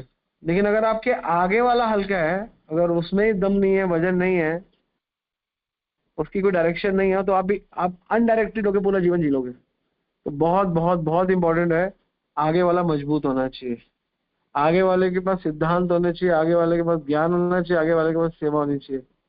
वही आपको सही गाइड करेगा, सही डायरेक्ट करेगा, वरना आप भटक जाओगे, लटक जाओगे। महाराज कहते हैं भटक जाओगे, लटक जाओगे। तो आपके आगे कौन है वो डिपेंड करता है। आपके आगे अगर कोई महान व्यक्ति है, गुरु वैष्णव है, तो आप उठ जाओगे। अगर आपके आगे कोई भोगी है, कर्मी है, तो फिर आपको गिरा देगा। ठीक है ना। तो मुख्य रूप से आज 3 व्हीलर में हमने यही सीखना है कि हमारे आगे की डायरेक्शन ठीक होनी चाहिए। ठीक है ना। अगर आगे वाले पहिए में कुछ प्रॉब्लम आ गई तो पीछे वाला लोड होके भी बेकार है, क्योंकि लोड क्या है, वो लोड का कोई यूज नहीं है। ठीक है। तो हमें आगे वाले पहिए को मजबूत रखना चाहिए, आगे वाले पहिए को ढंग से फॉलो करना चाहिए, वही हमारा जीवन का ध्येय होना चाहिए। ठीक है। हरे कृष्णा, हरि बोल। Thank you so much Prabhu ji for the wonderful addition. Hare Krishna. धन्यवाद। किसी भक्त का भी प्रश्न हो तो हम ले सकते हैं। हरे कृष्णा। हरे कृष्णा। हरे कृष्णा प्रभु जी, धन्यवाद प्रणाम। धन्यवाद प्रणाम। धन्यवाद जी, बहुत ही सुंदर सेशन प्रभु जी। तो मैं आपके कुछ बोलना चाहूंगा प्रभु जी। जो बांटते हैं गुरु भक्ति का नंद, ऐसे है हमारे प्यारे प्रभु राधा गोकुलानंद। प्रभु जी बहुत सुंदर आपने क्लास की। प्रभु जी आपसे में एक प्रश्न था कि जो गुरु निष्ठा है और गुरु भक्ति है और गुरु के प्रति जो हमारा प्रेम है, वो वैसा नहीं हो पाता जैसे हमारी अपनी औलाद से होता है, या एक जैसे हमारा अपने अब जो भी हमारे निरक्षर से जितना हमारा ऐसे, अब जैसे मैं अपना एग्जांपल दूं, मेरा पुरुष है अपने, है ना, तो इतना मैं गुरु से नहीं कर पाता, है ना। ठीक है, गुरु की इंस्ट्रक्शन का हम थोड़ा पालन करने का प्रयास जरूर करते हैं कि जो गुरु कह रहे हैं वो हम करने का प्रयास कर रहे हैं, थोड़ा करते हैं। लेकिन जो गुरु के प्रति एक आसक्ति है, गुरु के प्रति जो हमारा प्रेम है, वो हम कैसे बढ़ाएं कि हमारे उनसे अटैचमेंट बढ़े, क्योंकि गुरु से अटैचमेंट बढ़ेगा तो ही हम आगे बढ़ पाएंगे। तो कहीं ना कहीं हम इस बात को, मतलब मैं अपनी बात कर रहा हूँ, पर्सनल महसूस करता हूँ कि वो अटैचमेंट मेरे अंदर से नहीं पनप पाता। ठीक है, फॉलो जरूर करने का प्रयास करते हैं गुरु के आगे का, लेकिन एक आसक्ति में चाहता हूँ प्रेम बढ़े गुरु से। वो कैसे बढ़े, क्या प्रोसेस करें, वो थोड़ा मुझे, जैसे आपको गुरु महाराज से इतना प्रेम है, वो चीज हमारे अंदर कैसे पनपे, वो थोड़ा मुझे हमें गाइड करो इस बारे में। हरे कृष्णा, धन्य प्रणाम। हरे कृष्णा प्रभु जी, धन्यवाद प्रणाम। प्रभु जी आप लीजिए प्लीज इस प्रश्न को। एक्चुअली गुरु से उतना नहीं हो पाता जितना अपने बच्चों से होता है। बड़ा स्वाभाविक है, रीजन है क्योंकि हम अभी, जब तक हमको रिश्तेदार अपन, जिससे देखो अटैचमेंट किससे होता है, जिसको अपना समझते हैं उससे अटैचमेंट होता है ना, उससे अटैचमेंट होता है। तो जब तक हम शरीर के लेवल पे होते हैं तो हमें शरीर के संबंधी अपने लगने लगते हैं। तो शरीर से जो जो जुड़ता है वो अपना है। माया क्या है? माया क्या है कि मैं ये शरीर हूँ और शरीर के संबंधी मेरे हैं, ये माया है। जब हम आत्मिक स्तर पर आते हैं तो हमें लगता है कि आत्मिक रूप से हमारे लिए कल्याणकारी है, वो हमारा अपना है। तो इसलिए हम लोग बहुत बहुत जन तक जब ये अपनापन हमारा बना हुआ है, वो सब शरीर के स्तर पर है। एक बहुत सुंदर श्लोक बोला ना इसमें, क्या कहते हैं कि माता पिता तो हर जन्म में मिलते हैं, हाँ अच्छा, लेकिन प्रति गुरु जन्म एक, जन्म। हाँ जन्म जन्म में वो श्लोक लिख दो। तो बहुत जन्मों तक, करोड़ों जन्मों में माता पिता हर जन्म में मिलते हैं, लेकिन गुरु एक विरले जन्म में मिलता है, बड़ी मुश्किल से मिलता है। तो ये सिर्फ हमारी अंडरस्टैंडिंग होती है कि हम किसी को क्या कहते हैं, किस लेवल से देखते हैं। इसलिए हमारी जो ये आसक्ति है, इसलिए हम लोग अभी शरीर के स्तर पर है, अभी आत्मा के स्तर पर नहीं है। बेशक हम ज्ञान के स्तर पर है, लेकिन अभी मेरा आकर्षण अभी शरीर के स्तर पर ही है, क्योंकि शरीर से चीजें आकर्षित होती है। तो ये एक लेवल है ये भक्ति का, ये धीरे धीरे बनता है। लेकिन अब बनना चाहिए क्योंकि ये अच्छा है। और अगर आपका पुत्र भक्त है, पुरु तो भक्त है, तो वो भी भक्त स्तर पर देखो, आत्मा के स्तर से देखो उसको भी, वो तो और अच्छा है। ठीक है ना। तो लेकिन हाँ, शरीर के स्तर पे हमारे संबंध पक्के होते हैं, तो धीरे धीरे होता है ये, धीरे धीरे हमारे जो ये आसक्तियां हैं धीरे धीरे भगवान में लग जाती है। ठीक है ना। धीरे धीरे छोड़ने की, तो छोड़ना चाहिए, छोड़ने से आदत बनती है। छोड़ने का मतलब होता है कि पूर्ण रूप से समर्पण होना, छोड़ने का मतलब होता है पूर्ण रूप से आज्ञा पालन करना, पूर्ण रूप से तत्पर तत्पर रहना। तो इसलिए अभी क्योंकि हम अभी शरीर के स्तर पर है, तो इनको अपना मान बैठे हैं, तो इसलिए उनसे आसक्ति है। जब आत्मा के स्तर पर जीवन जीने लगेंगे, अभी ज्ञान के स्तर पर है, जब वास्तव में आकर्षण हो जाएगा कृष्ण से। अभी कृष्ण से किसी का भी आकर्षण नहीं है ना, आकर्षण होगा गुरु कृष्ण का आकर्षण। जैसे एक लड़के का लड़की से आकर्षण हो जाता है, तो आप गौरनीताई के आगे बोलो रोते हुए, मुझे आपसे आकर्षण नहीं है, बिल्कुल आकर्षण नहीं है, ऐसा क्यों है। तो फिर धीरे धीरे आकर्षण लगेंगे, 5 साल 10 साल लगते हैं आकर्षित होने में भगवान से, क्योंकि भगवान रिस्पॉन्स नहीं करते ना हम लोगों को, क्योंकि हम अभी गंदी भावना में रहते हैं, गंदी चेतना में रहते हैं। तो इसलिए सिर्फ शरीर के संबंधियों को अपना समझते हैं, तो इसलिए हमको वो ज्यादा क्लोज लगते हैं। और थोड़ा बहुत भक्त लोग भी ठीक लगते हैं, लेकिन हाँ उनसे वो आकर्षण नहीं है, क्योंकि अभी सिर्फ ज्ञान के स्तर पर नॉलेज है।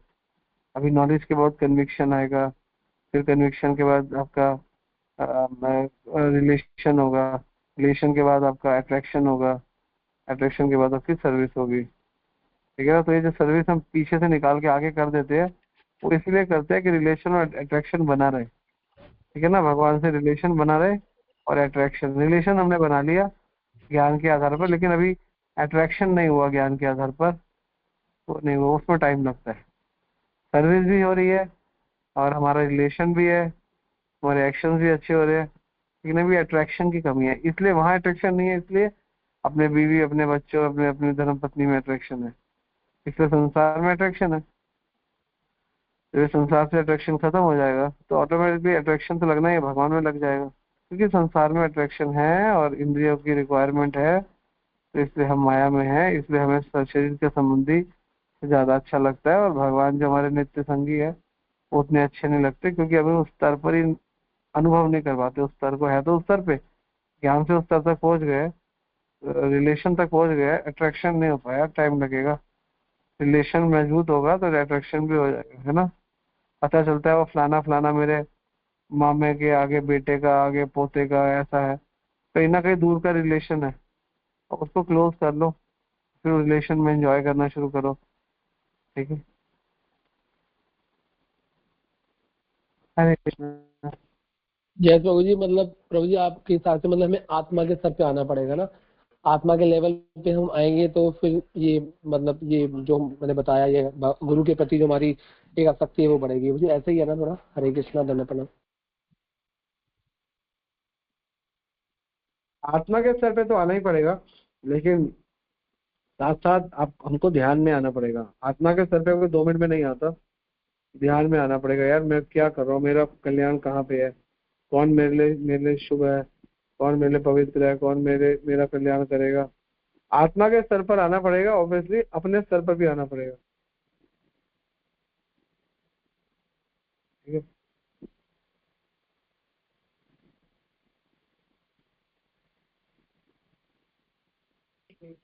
यस प्रभु जी, बहुत इसमें समझाया भैया, बहुत बहुत धन्यवाद आपका। हरे कृष्णा, धन्य प्रणाम प्रभु जी।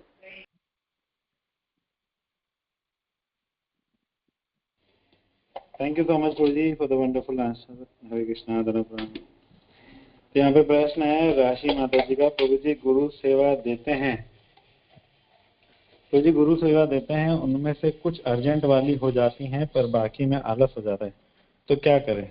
सेंस ऑफ अर्जेंसी कैसे लाएं प्रभु जी? ये प्रभु जी ये प्रश्न है। हरे कृष्णा धर्म।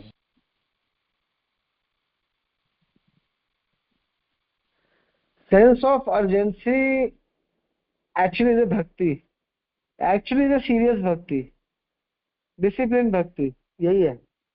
अगर आपको कोई डिसिप्लिन भक्ति के है तो सेंस ऑफ अर्जेंसी डिसिप्लिन भक्ति है, यही है। तो सीरियसनेस में सेंसेस और अर्जेंसी आ जाती है। जैसे आपको पता चले कि आपको अभी 2 करोड़ रुपए मिलने वाला है, सारे काम छोड़ के आप जिस हाल में भाग जाओगे। क्यों? क्योंकि आपकी सेंस ऑफ अर्जेंसी होगी ना, अर्जेंट हो गया काम, ठीक है ना। आपके बेटे को कुछ हो गया, वो गिर गया, भागोगे, है ना। पड़ोसी का बेटा गिर गया, चलो अभी काम करके जाते हैं। अर्जेंसी नहीं है। अर्जेंसी क्यों नहीं है और वहां पे अर्जेंसी क्यों है? तो क्योंकि हमारा इंटरेस्ट अभी वही है, इसमें सारा कुछ इंटरेस्ट पे होता है। और इसलिए सेंस ऑफ अर्जेंसी मतलब है सीरियसनेस, डिसिप्लिन। अच्छा भक्त वही है जो डिसिप्लिन में है, जो सीरियसनेस है, ये बिल्कुल इंडिकेट करता है। इसलिए भगवान अर्जुन को भगवत गीता में बोल रहे हैं ना कि युक्त आहार विहार से, युक्त करो, युक्त कर्म चेतसा, युक्त स्वप्न बोधस्य, है ना, योग भवति दुख, तभी दुख हट जाएंगे। तो युक्त होना पड़ेगा, जल्दी होना पड़ेगा, फास्ट करना पड़ेगा, समझना पड़ेगा कि मैंने तो जाना ही है, कुछ टाइम रह गया। परीक्षित महाराज के पास 7 दिन थे, उनकी सेंस ऑफ अर्जेंसी कुछ और थी, वो भाग रहे थे भगवान की कथाओं के लिए, पानी भूल गए, सब भूल गए। तो जब आप जिस चीज को क्या वैल्यू दे रहे हो, इसके लिए आपको नॉलेज चाहिए, किस चीज की नॉलेज आपको पता होनी चाहिए कि कितना इंपॉर्टेंट है। हम संसार में पैसा कमाने में अपनी सारी एनर्जी लगा देते हैं, इतनी एनर्जी पैसा कमाने में लगा देते हैं कि भोग भी नहीं पाते पैसे को। पता है आपको, एक आचार्य बताते हैं कि कलयुग का जीव इतनी मेहनत करता है धन कमाने में, लेकिन उसको भोगने का भी उसके पास समय नहीं है, फिर कमाने में लगा रहता है, तो वो बहुत मूर्ख है। सबसे अच्छा दान, सेकंड नंबर पे है भोग, सबसे बेकार है संशय। हाँ, संशय मतलब संचय, संचय, संचय नहीं, संचय जोड़ना। तो ये जाता नहीं है, ये चला जाएगा तो बढ़िया हो जाएगा। Hare Krishna. Thank you so much Prabhu ji for the answer। और भी कुछ प्रश्न होंगे चैट में, एक बार देख लेता हूँ।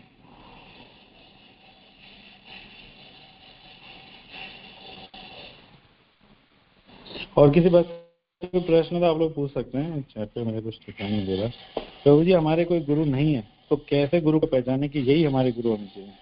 तो प्रभु जी इम्पोर्टेंट प्रश्न है। हमारे गुरु नहीं है तो हम कैसे पहचाने कि हमारे गुरु क्या होने चाहिए, कैसा होने चाहिए?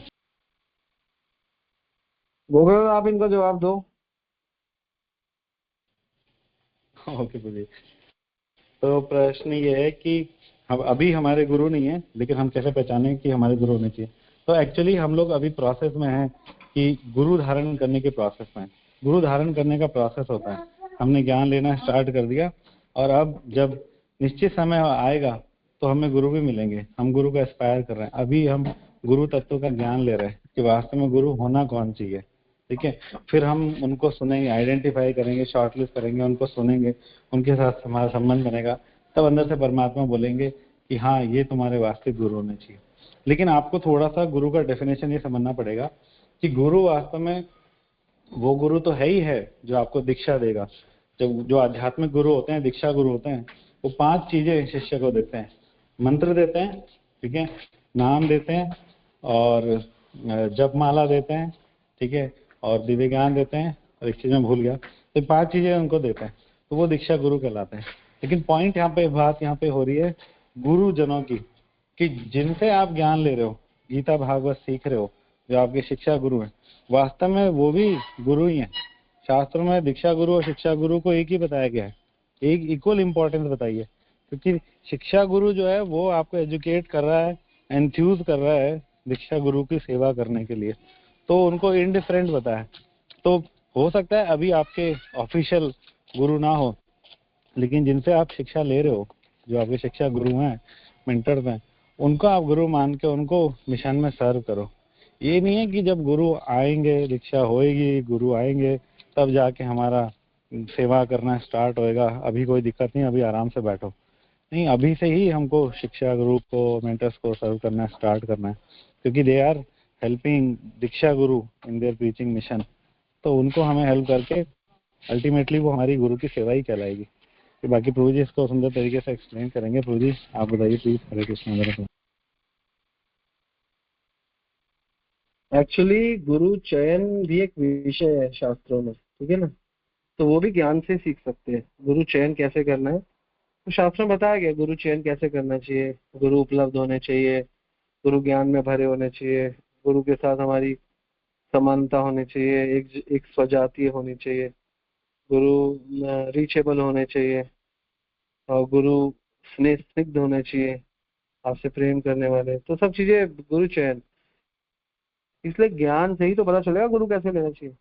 इसलिए ज्ञान लो, फिर पता। गुरु ज्ञान के अंदर एक विषय है गुरु चयन, उससे पता चलेगा। तो इसलिए सुनते रहो। अभी हमारे गुरु नहीं है, कोई बात नहीं, ज्ञान लो, पता चल जाएगा गुरु कौन।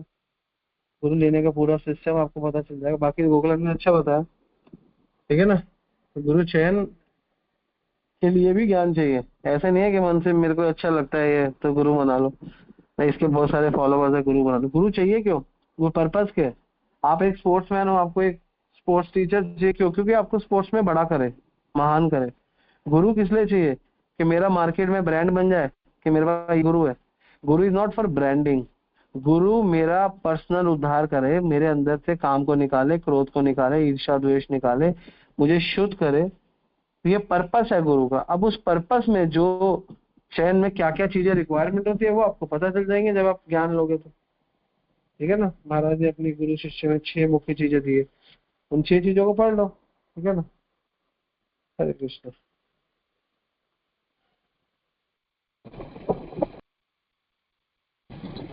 Thank you so much Prabhu ji for the wonderful answer. और किसी बात का कोई प्रश्न तो आप लोग पूछ सकते हैं, म्यूट कर।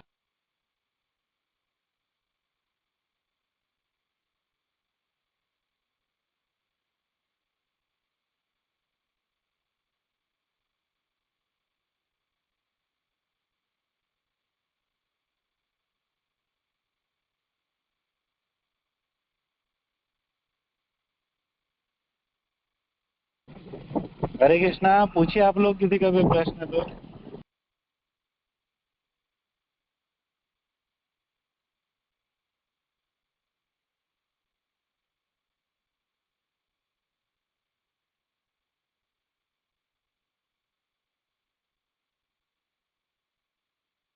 हरे कृष्णा।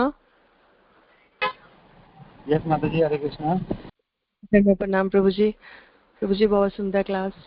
मेरा क्वेश्चन था प्रभु जी कि जैसे प्रभु जी बता रहे थे एक बारी, और शिल प्रभुपाद का भी परसों कोटेशन आया था कि यदि कोई व्यक्ति है वो माला भी नहीं कर रहा है और कोई सेवा भी नहीं कर रहा है, कुछ भी नहीं कर रहा है और केवल प्रसाद खा रहा है, तो वो एक समय पे आके भक्त बन सकता है। तो यदि वो प्रसाद खा रहा है डेली तो लेकिन भक्त नहीं बन रहा, उसमें कोई लक्षण नहीं नजर आ रहे और थोड़ी सी उसकी कंडीशन और वर्स्ट हो रही है, तो हम क्या समझ सकते हैं प्रभु जी इससे? मतलब क्यों नहीं इम्प्रूवमेंट आ रहा है? हरे कृष्णा प्रभु जी, धन्य प्रणाम। धन्य प्रणाम माता जी। तो कई बार माता जी इसमें ना काफी चीजें हो सकती हैं। मुझे एक चीज इसमें जो मेजर समझ में आती है कि बढ़ने का, ऐसी परिस्थितियों में बढ़ने का और घटने का एक ही कारण होता है। अगर आप ऐसे किसी व्यक्ति से, किसी सुंदर वैष्णव की, परम वैष्णव जैसे परेशनु है, गुरु महाराज है, शिला प्रभुपाद है, इनकी कोई सेवा करवा दें। वैष्णव सेवा में बहुत पावर है, बहुत भारी होती है वैष्णव सेवा। अगर जाने अनजाने वो किसी भी प्रकार से कुछ सेवा करें, ठीक है ना। कई डिवोटीज को मैंने देखा कि अपने बच्चे होते हैं, मान लो बच्चे सेवा नहीं करना चाहते, भक्ति में नहीं जुड़ना चाहते, तो उनसे कुछ ड्राइंग बनवा देते हैं, कुछ पोस्टर डिजाइन करवा दिया, ठीक है, कुछ किसी भी प्रकार से उनसे हेल्प ले लेते हैं, नहीं तो दान ही ले लेते हैं, ठीक है। तो उनसे उनका एटलीस्ट द्वेष निकल जाता है और वो धीरे धीरे लगने लग जाते हैं। और अगर हम उनसे सेवा नहीं लेते, किसी प्रकार से एंगेज नहीं कर पा रहे, और and he is just keeping on doing द्वेष विद वैष्णवजन, तो फिर वो पीछे हटता जाता है, उसकी तरक्की नहीं होती, ठीक है ना, उसका डाउन आता जाता है। तो वैष्णव सेवा कर रहा है या वैष्णव द्वेष कर रहा है, वो थोड़ा देखने वाली बात होगी। तो आप किसी भी प्रकार से अगर उनसे किसी भी सुंदर वैष्णव की सेवा करवा सकें कैसे भी करके, चाहे आप प्रेम से या चाहे उनसे बिना बताए, ठीक है, छल करके, तो शायद कल्याण जरूर होगा। बाकी प्रभु जी एक्सप्लेन करेंगे। प्रभु जी एक्चुअली प्रॉब्लम ये नहीं होती कि प्रसाद खा रहा है, प्रसाद खा रहा है। प्रसाद को ग्रहण करने का भी एक सब्जेक्ट होता है, वो कैसे ग्रहण कर रहे हैं। कई लोग खाते हैं लेकिन वो सब्जेक्ट ही अलग है, प्रसाद नहीं करते, लेकिन हाँ सटल रूप से काम करता है। तो ऐसे कई जन्म लग जाते हैं। प्रसाद कहते हैं ना, बहुत जन्म, 10 जन्म, 20 जन्म, 50 जन्म, फिर जाके वो कई चीज रिएक्ट करती है। और साथ में अगर साइमल्टेनियसली, ये क्यों है, भक्ति का प्रोसेस क्या है, हमें कृष्णमय रहना है। प्रसाद खाने में हम कितना टाइम लगाते हैं? प्रसाद खाने में हम 15-20 मिनट लगाते हैं, और 15-20 मिनट में भी कोई भावना नहीं बदलती। लेकिन हाँ, प्रसाद धीरे धीरे हमारी भक्तिमय सुकृति करता है, लेकिन हम उसको भक्तिमय सुकृति से पहले पुण्यमय सुकृति बन जाती है, ठीक है ना, पुण्यमय। और इनडायरेक्टली अगर वो भक्त, वो व्यक्ति अपराध करता है, भक्तों के लिए बोलता है, तो फिर उसकी सुकृति बनती भी नहीं है। इसलिए हमें ऐसे करना चाहिए कि वो कुछ खाए तो अच्छा है, लेकिन वो भक्तों का बुराई ना करे, भक्तों के लिए गलत ना बोले। भक्तों के लिए गलत बोलने से फिर कृष्ण नाराज हो जाते हैं। इसलिए चाहे प्रसाद हो, चाहे नाम हो, चाहे सेवा हो, तीनों चीजों के पीछे सबसे इम्पोर्टेंट जो आधार है वो है ज्ञान। आप प्रसाद खा रहे हो लेकिन आपको ज्ञान नहीं है तो प्रसाद थोड़ा काम करेगा। आप नाम ले रहे हो लेकिन आपको ज्ञान नहीं है तो नाम थोड़ा काम करेगा। आप धाम जा रहे हो लेकिन आपको ज्ञान नहीं है तो धाम छोटा काम करेगा। आप अगर सेवा कर रहे हो और आपको ध्यान नहीं है, ज्ञान नहीं है, तो सेवा भी उतना बड़ा काम नहीं करेगी। इसलिए ज्ञान बहुत बड़ा विषय है। ज्ञान करके एक बच्चा स्कूल में सब कुछ करता है, सारी करिकुलम एक्टिविटीज करता है, टीचरों की नजरों में है, लेकिन क्लास पार नहीं कर पाता, फेल हो जाता है, क्योंकि पढ़ाई नहीं करता, नॉलेज नहीं लेता। इसलिए स्कूल में सबसे बड़ा सब्जेक्ट है एजुकेशन। इसलिए भक्ति का सबसे बड़ा सब्जेक्ट एजुकेशन है, क्योंकि एजुकेशन से बहुत चीज निकल कर आती है। एजुकेशन से एक भावना से एक प्रसाद का टुकड़ा नीचे गिरा हुआ चावल को उठा के खाता नहीं, भगवान का, ठाकुर जी का प्रसाद है, सिर पे रखता है, मुंह में डालता है, तो भी वो प्रसाद, वो एक टुकड़ा बहुत बड़ा हो जाता है। और पूरी पूरी 4-4 परांठे खा लिए, क्या है, बेकार है, नमक नहीं है, फलाना है, ऐसा है, वैसा है, तो फिर उसका वो इम्पैक्ट नहीं है। क्या गंदा बना देते हो, ये अच्छा नहीं है, फलाना है, ये बना दिया, वो कर दिया, ऐसे कर। इसलिए कहीं ना कहीं gyan is a base and the knowledge is a root cause to improve your self in a in a primarily stage, or even not in the primary stage, in the end of the stage, knowledge always required, ठीक है। इसीलिए वो फिर अगर खा रहे हैं, फिर नाम की महिमा, प्रसाद की महिमा, हाँ महिमा है, क्योंकि वो खा रहा है, हो सकता है वो जागृत हो 2 साल बाद, 2 जन्म बाद, 20 साल बाद, पता नहीं ना। हमारे लिए तो बस यही रहता है कि हर चीज इमीडिएट हो, लेकिन हो सकता है अभी 5, 7, 10, 15, 50, 100 जन्म लग जाए, और हो सकता है 2 मिनट में, 2 क्षण में हो जाए। सब कृष्ण की मर्जी के ऊपर है। तो कहीं ना कहीं हम लोगों को भगवान की कृपा पे आधारित रहना चाहिए। इसलिए भगवान क्या कह रहे हैं, मेरी कृपा क्या है, तथ्य अनुकंपार्थम। मेरी अनुकंपार्थम क्या है, मैं क्या अनुकंपा करता हूँ। भगवान की असली अनुकंपा प्रसाद नहीं है, भगवान की असली अनुकंपा नाम भी नहीं है, भगवान की असली अनुकंपा भगवान का धाम भी नहीं है। भगवान की असली अनुकंपा क्या है, भगवान बोलते हैं तेषाम अनुकंपार्थम अहम अज्ञान जमा तमा। मैं जो तुम्हारे अंदर जमा तमा हुआ अज्ञान है, पड़ा हुआ अज्ञान है, अहम अज्ञान, उसको मैं काट देता हूँ। और नाश्यामी आत्मभावस्थ, और तुम्हारे अंदर से मैं निकाल देता है। आत्मभावस्थ ज्ञान दीपेन भास्वता। फिर ज्ञान, पहले भी ज्ञान, तत्व अनुकंपा, ते अनुकंपार्थम अज्ञानम, अहम अज्ञान, और आखिरी में ज्ञान दीपेन भास्वता। Knowledge, knowledge and knowledge, Gita, Bhagavata, knowledge, then सब चीजें तेज एक्टिव होती है। तो ईंधन का काम करता है, ज्ञान ईंधन का काम करता है, वरना बहुत समय लगता है, बहुत समय। 20 साल माला करे और एक व्यक्ति गीता भागवत पढ़ के 2 साल माला करे, वो जल्दी प्रगति करेगा। जो केवल माला कर रहा है उसके अंदर से तो कोई भोग नहीं जाएगा ना वो। और दूसरी, पहला चीज तो नॉलेज, और दूसरी चीज महत्व सेवा, जो गोकुलानंद ने बोली है ना। क्या श्लोक है, केने कृष्ण भक्ति नहीं, कृष्ण भक्ति दूर रही, संसार नहीं। जो महत्व सेवा, महत्व कृपा बिना कर में कोनो भक्ति महत्व कृपा बिना कर्मे कोनो भक्ति नहीं। कृष्ण महत देवा कृपा बिना कृष्ण सेवा में संसार नहीं छे। कृष्ण सेवा तो बहुत दूर की बात है, संसार ही नहीं छूटेगा। महत्व कृपा बिना कोनो कर्मे भक्ति नहीं, कृष्ण भक्ति दूर है, संसार नहीं छे। हाँ, तो इसलिए महत सेवा और ज्ञान, ये दो चीजें अगर ले रहा है कोई व्यक्ति तो स्पीड भी अच्छी होगी और कहीं सही होगा। लेकिन उल्टा करता है, ज्ञान कोई व्यक्ति लेता नहीं है और महत सेवा करता नहीं है। प्रसाद से कुछ होगा? प्रसाद कहाँ है? वो तो टिक्की है, वो तो आलू टिक्की है। वो प्रसाद कहाँ है? वो तो ब्रेड पकौड़ा है। प्रसाद कहाँ है? प्रसाद पे तो बहुत सुंदर भावना चाहिए, प्रत्येक साक्षात दर्शन। ठीक है, वो अपना सटल रूप से काम करेगा, बहुत स्लो काम करेगा। बिना नॉलेज के प्रसाद बहुत जन्मों में जाके कभी जागृत होता है। तो ये इंपॉर्टेंट है कि नॉलेज एंड महत्व सेवा। बहुत अच्छा पॉइंट है, महत्व सेवा करनी चाहिए। महत्व सेवा बहुत तेजी कर देता है ना, रुचि ले आता है ना। क्या श्लोक है महत्व सेवा का और रुचि वाला? भागवतम के पहले स्कंद में आता है। और क्या श्लोक है? शुश्रूषधानस्य वासुदेव महत्व सेवा विप्र पुण्य तीर्थ निवेशना निषेवणात्। तो कहते हैं कि अगर शुश्रूषधानस्य वासुदेव कथा रुचि, अगर आपकी भगवान में रुचि लानी है तो कैसे लाओगे? शुश्रूषधान से वासुदेव कथा रुचि स्यात् महत्व सेवा, महत्व की भक्तों की सेवा और नॉलेज लेना। ये दो काम करे कोई व्यक्ति तो शीघ्रता से बढ़ सकता है। इसके लिए दोनों करने के लिए उसके अंदर इच्छा शक्ति होनी चाहिए। उसके अंदर इच्छा शक्ति नहीं होगी तो कैसे होगा? इसलिए प्रसाद खिलाते रहो, प्रसाद खाते रहो, धीरे धीरे करके शुद्ध हो जाएगा। लेकिन समय लगेगा, बहुत ज्यादा समय लगेगा, जल्दी नहीं होगा, जिस समय लगेगा। मे भी 10 साल, 20 साल, 50 साल, 5 जन्म, 10 जन्म। It will take time because lack of knowledge and भक्तों के प्रति अपराध। इसलिए ये ध्यान रखो कि वो भक्तों के प्रति अपराध ना करे, बस ये ध्यान रखो, ये तो बहुत पीछे हो जाएगा। ठीक है, Hare Krishna. Thank you so much Prabhu for the wonderful answer. Thank you so much Prabhu ji. Hare Krishna, धन्यवाद प्रणाम प्रभु। प्रभु जी चैट पे प्रश्न है, भगवान से गुरु के प्रति आकर्षण डेवलप हो ये प्रे करें या फिर गुरु की सेवा के प्रति आकर्षण हो ये प्रे करें? गुरु से आकर्षण हो, डेफिनेटली गुरु से आकर्षण होगा तो गुरु की सेवा से भी होगा। लेकिन आप एक चीज कॉन्सेप्ट क्लियर रखिए कि गुरु से आकर्षण हो और गुरु को बैठ सामने रख के हम आंसू बहाएं बहुत, ठीक है, जयकारे लगाएं, उससे कहीं अधिक श्रेष्ठ है कि भले आंसू ना आए, हम उनके लिए बहुत सेवा करें, ठीक है ना, उनको प्रीचिंग मिशन में हेल्प करें। तो सेवा के प्रति आकर्षण जागृत करना जरूरी है, क्योंकि ऐसा होता है कि गुरु के से आकर्षण हो जाए लेकिन शायद गुरु की सेवा के प्रति आकर्षण ना जागृत हो पाए या बहुत समय लग जाए।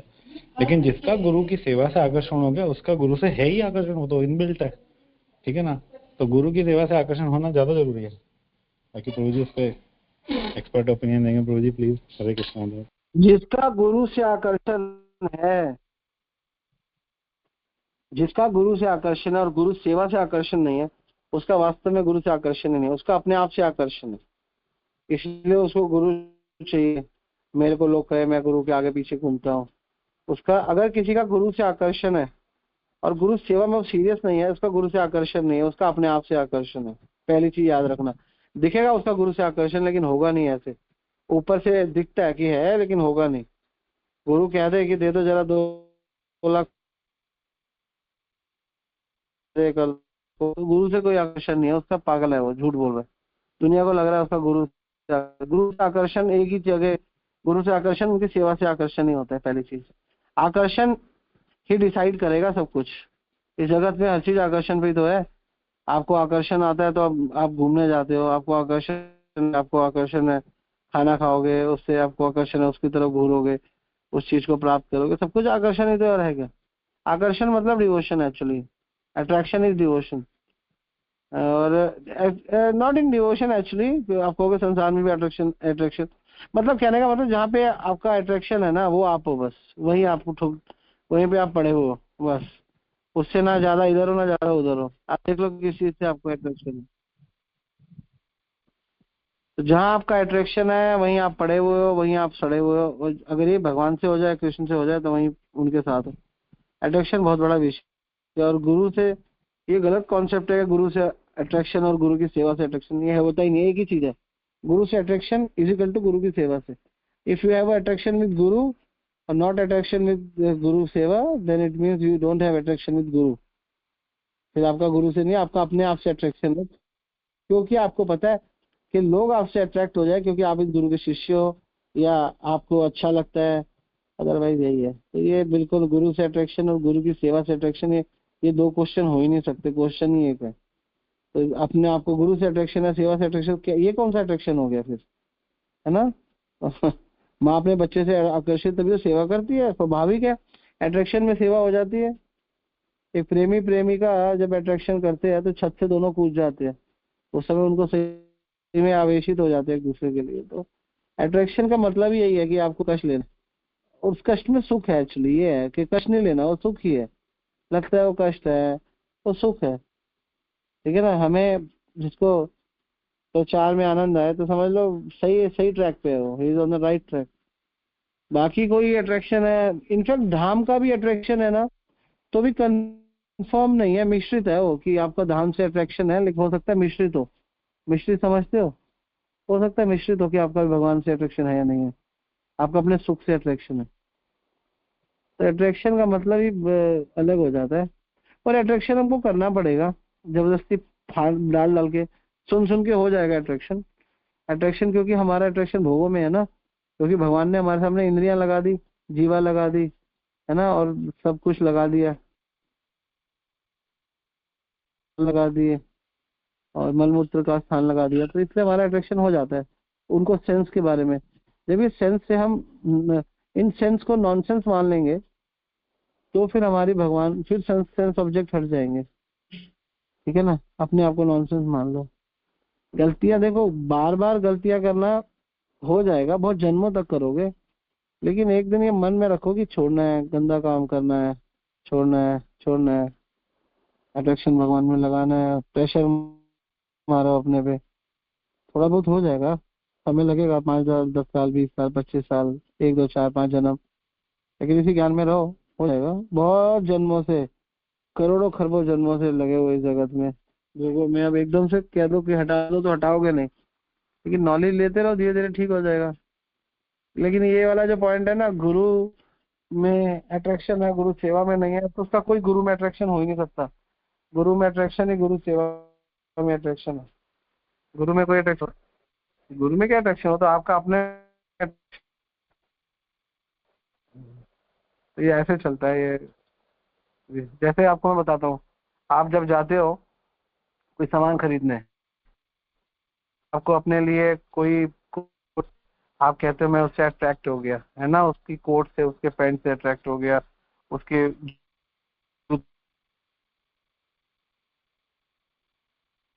तो वास्तव में उससे अट्रैक्ट नहीं हुए आप, क्योंकि आपने उसको अपने लिए बना लिया। आपने सोच लिया मेरे भोगों में कितना मजे देगी, मैं कितना सुंदर लगूंगा ये पहन के, ये कोट में पहन के।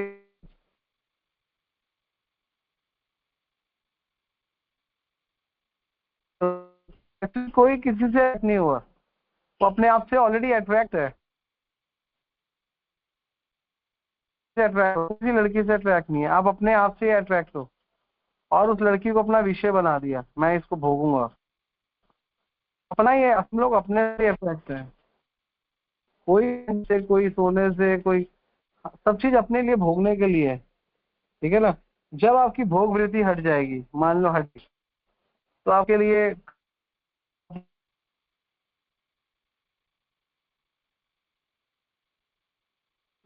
कहाँ गई हो, क्यों, क्या हुआ?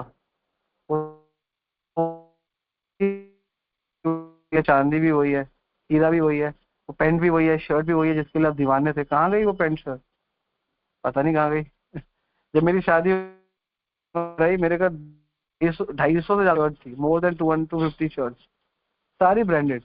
जो कमाता था 10-10, 15 हजार के कपड़े खरीद लेता था उस समय। ये बात बता रहा हूँ, 90, शादी हुई 2006, तो 97-8 से, हाँ 98 कॉलेज से, 99 से, तो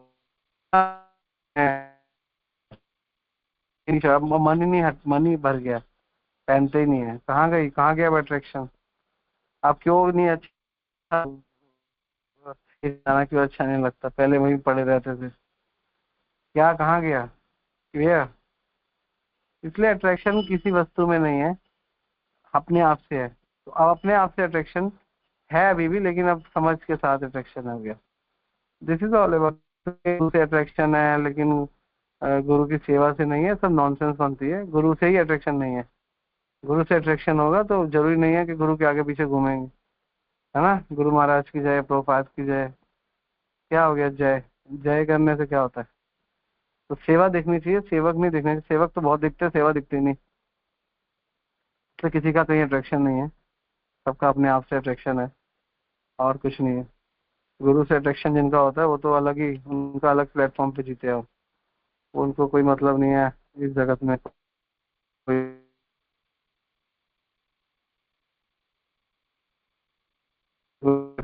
गुरु से तो बस नॉलेज देते हैं, और अट्रैक्शन अपने आप से ही है। संसार की हर वस्तु से अट्रैक्शन जब होता है ना, वो भी अपने आप से अट्रैक्शन है। लड़की से भी अट्रैक्शन है, तभी अपने से अट्रैक्शन है। वो अपने आप से, हम अपने लिए ही है सब कुछ। इस संसार की कोई भी वस्तु हमें अच्छी लग रही है, वस्तु अच्छी है या नहीं है, और डिपेंड करता है आप उसको कैसे कंसीव करते हो। तो जो जो जो आपको जीन्स, 2000 की जीन्स कभी आपके लिए बहुत अच्छी थी, कभी वो आपके लिए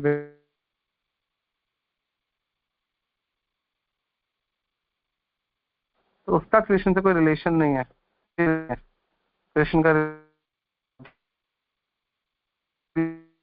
का प्रसाद से है, तो प्रसाद से अट्रैक्शन हो गया हमारा, क्योंकि कृष्ण से अट्रैक्शन हो गया। इसलिए जो भी चीज कृष्ण संबंध,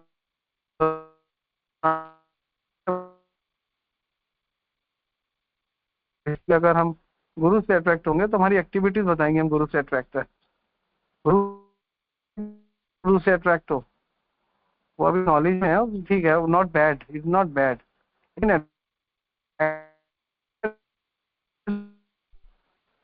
उसके लिए वो दाव खेल सकता है अपने बच्चों का, अपने धन का।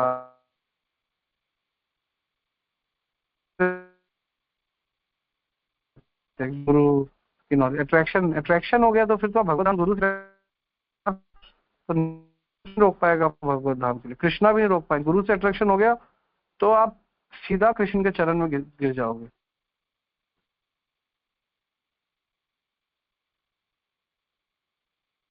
हाँ और क्या, अट्रैक्शन ही है बस, सब कुछ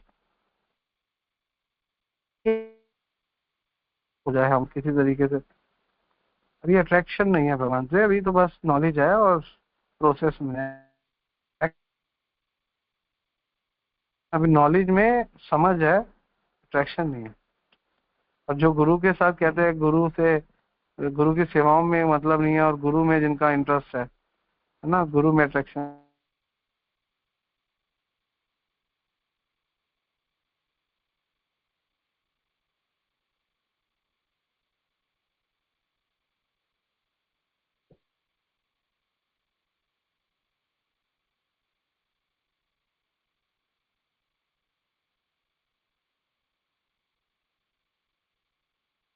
थ्योरी है।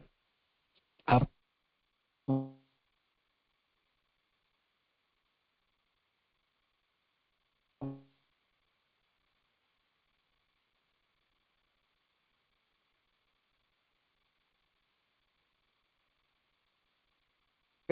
हरे कृष्णा।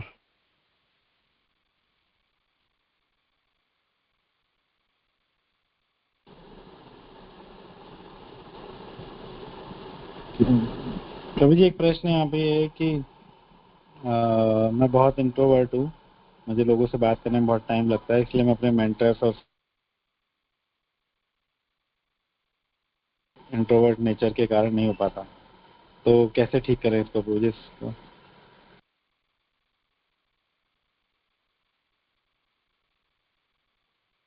देखो ये स्वाभाविक है ना, कई चीजें स्वभाव अध्यात्म उच्चते, स्वभाव को अध्यात्म से ऊपर उठाओ, आध्यात्मिक दृष्टि में रहो, आध्यात्मिक लोगों के साथ रहो।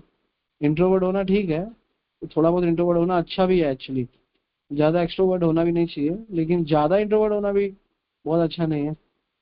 आप ना इंट्रोवर्ट के बारे में सोचो ना एक्सट्रोवर्ट के बारे में सोचो, आप सर्विस वर्ड के बारे में सोचो, आप नॉलेज वर्ड के बारे में सोचो। ये क्या है, क्या कृष्णा जो कराएंगे कराएंगे।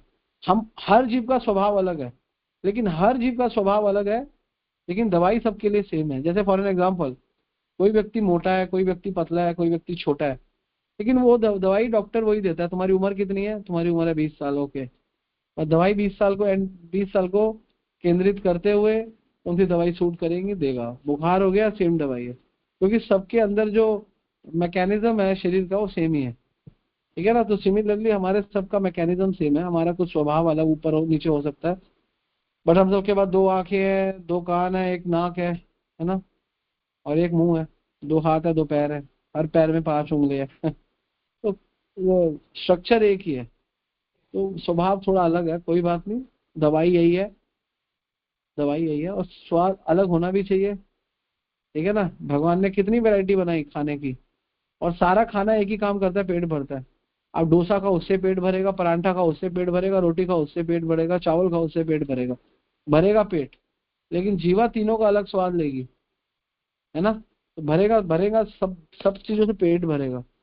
तो सिमिलरली आपका, आप इंट्रोवर्ट हो, आप एक्सट्रोवर्ट हो, कोई बात नहीं, आप भक्ति लो, आप भर जाओगे, भक्ति की क्रियाएं करो, आप भर जाओगे, ठीक है ना। भरोगे, फिर जब भर जाओगे फिर आप एक्शन में आओ और अपना काम करो, धीरे धीरे ठीक हो जाओगे।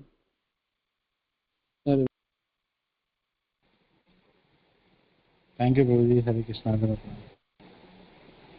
एक प्रश्न प्रभु जी यहाँ पर है कि प्रभु जी कभी कभी हमें ऐसा लगता है कि हमारे गुरु, हमारे मेंटर हम पर ज्यादा ध्यान दें, तो इस पर थोड़ा प्रकाश डालिए प्रभु जी प्लीज। क्या क्वेश्चन है? हरे कृष्णा। मुझे प्रश्न ये है कि कभी कभी हमें लगता है कि हमारे गुरुजन हम पर ज्यादा ध्यान दें। हाँ वर्षा माता जी आप बोलिए, ये बोलने में। प्रभु जी एक्चुअली मैं टाइप नहीं कर पाई पूरा क्वेश्चन, मैं क्या पूछ सकती हूँ अभी क्वेश्चन? हाँ पूछो माता जी, आप पूछो।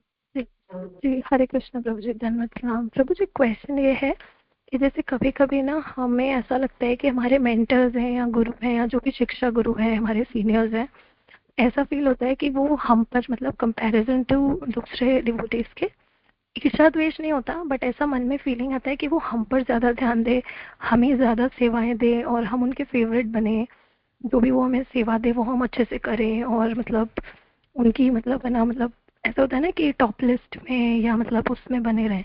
जबकि ऐसा कहते हैं कि अपनी सेवा ऐसी करनी चाहिए कि किसी को पता ही ना चले कि आप सेवा कर रहे हो या क्या, मतलब लाइमलाइट में नहीं आना चाहिए आपको, है ना, बैक स्टेज अच्छा सा करना चाहिए। तो प्रभु जी जब ऐसी कभी फीलिंग आती है तो इससे कैसे बचें, मतलब इसको कैसे, मतलब इससे कैसे ओवरकम करें प्रभु जी? हरे कृष्णा। धन्यवाद। ये चीज तो देखो, मैं बताऊं, इस संसार में हम लोग आए हैं ना, इस संसार में कंपटीशन चलता है, और भौतिक जगत में और आध्यात्मिक जगत में कॉपरेशन चलता है। तो यहाँ पर ये कंपटीशन आना बड़ा स्वाभाविक है, चाहे हम भक्त हो, चाहे हम नॉन डिवोटी हो, चाहे हम डिवोटी हो, चाहे हमें टाइम भी हो गया हो।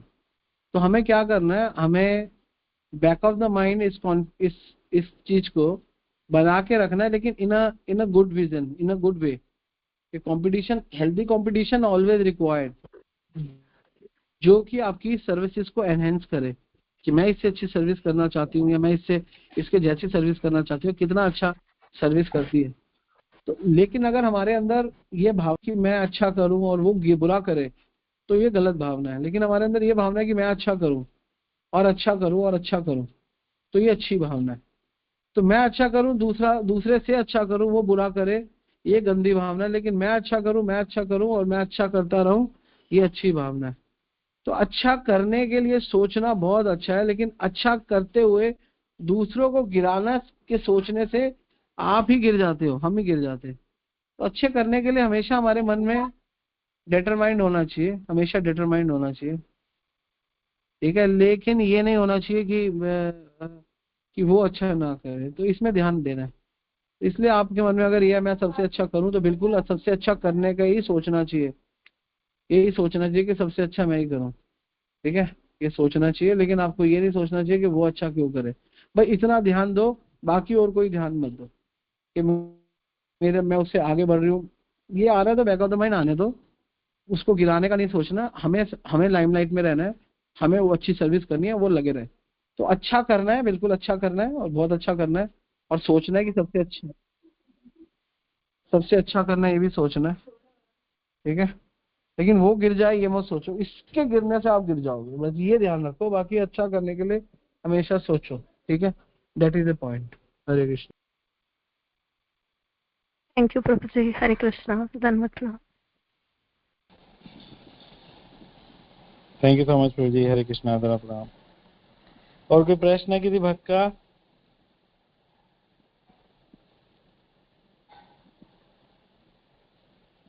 श्रीधर प्रभु फिर समापन करें। कोई क्वेश्चन नहीं है तो चैट पे भी कोई क्वेश्चन नहीं बचा।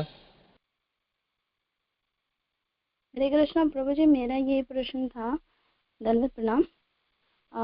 हम गुरु की हम जैसे हमारे टेंपल में गुरु का लेक्चर चल रहा है और गुरु की सेवा भी है। गुरु की सेवा इन द सेंस कि जो गुरु के डिटेल्स हैं उनके लिए कालन सेवा करना।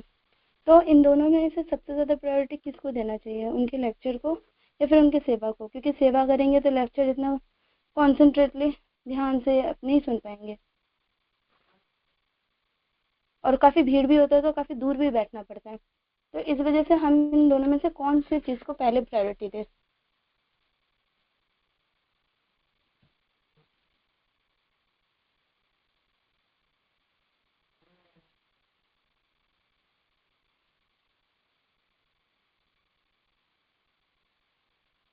हरी बोल, मेरी आवाज़ आ रही है?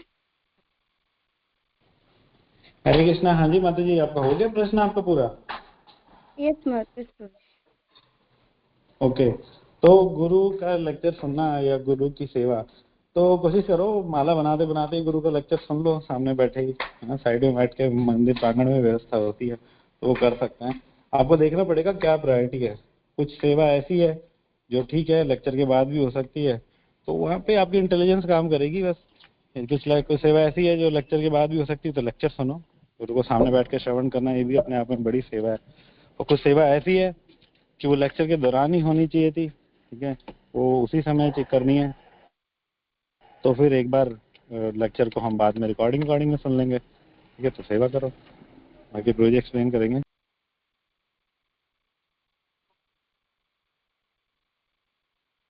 ठीक है प्रभु जी। प्रभु जी, मेरा एक और प्रश्न ये भी था कि हम ठाकुर जी को जैसे दिया दिखाते हैं या अगरबत्ती दिखाते हैं, सेम उसी विधि से गुरुदेव को भी दिखाना चाहिए या फिर इनमें तो डिफरेंस होना चाहिए? नहीं, वही दिया चलता है और जनरली हम दिया का लोग पहले सेम गुरु होता है से स्टार्ट जिसमें हम करते हैं। 7 बार दिखाते हैं, 4 बार चरणों में, 2 बार नाभि पे, 3 बार मुख पे, तो फिर 7 बार हाँ घुमाते हाँ, हैं। ये पूरा विधि करते हैं, तो गुरुदेव का भी ये सेम ही होना? इसका डिटेल ना आपको गुरु महाराज की बुक है घर के अर्चा विग्रह की पूजा, ठीक है, तो उसमें कंप्लीट लिस्ट दी हुई है कि गुरु को कितनी बार दिखाना है, प्रभुपाद को कितनी बार, और गुरु परंपरा को कितनी बार, पंच तत्व को कितनी बार, राधा कृष्ण को कितनी बार, वो पूरी टेबल बना के उसमें दे रखा है, उसमें आप देख सकते हैं ना। ठीक है प्रभु जी। ओके प्रभु जी प्रभु जी, एक्सप्लेन थैंक करेंगे। यू, धन्यवाद प्रभु जी प्रभु आप जी। बताइए। हरे Krishna.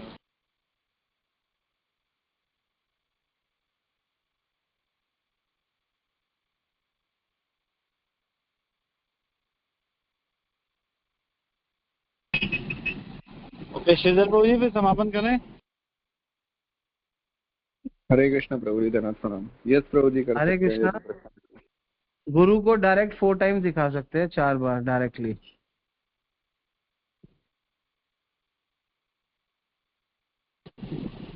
Okay Prabhu ji, thank you so much. Hare Krishna. फिर समापन करते हैं। फिर वांछा कल्पतरुभ्यश्च कृपा सिंधुभ्य एव च पतितानां पावनेभ्यो वैष्णवेभ्यो नमो नमः। अनंत कोटि वैष्णव की जय। जगत प्रभुपाद। वैष्णव जन कोटि कोटि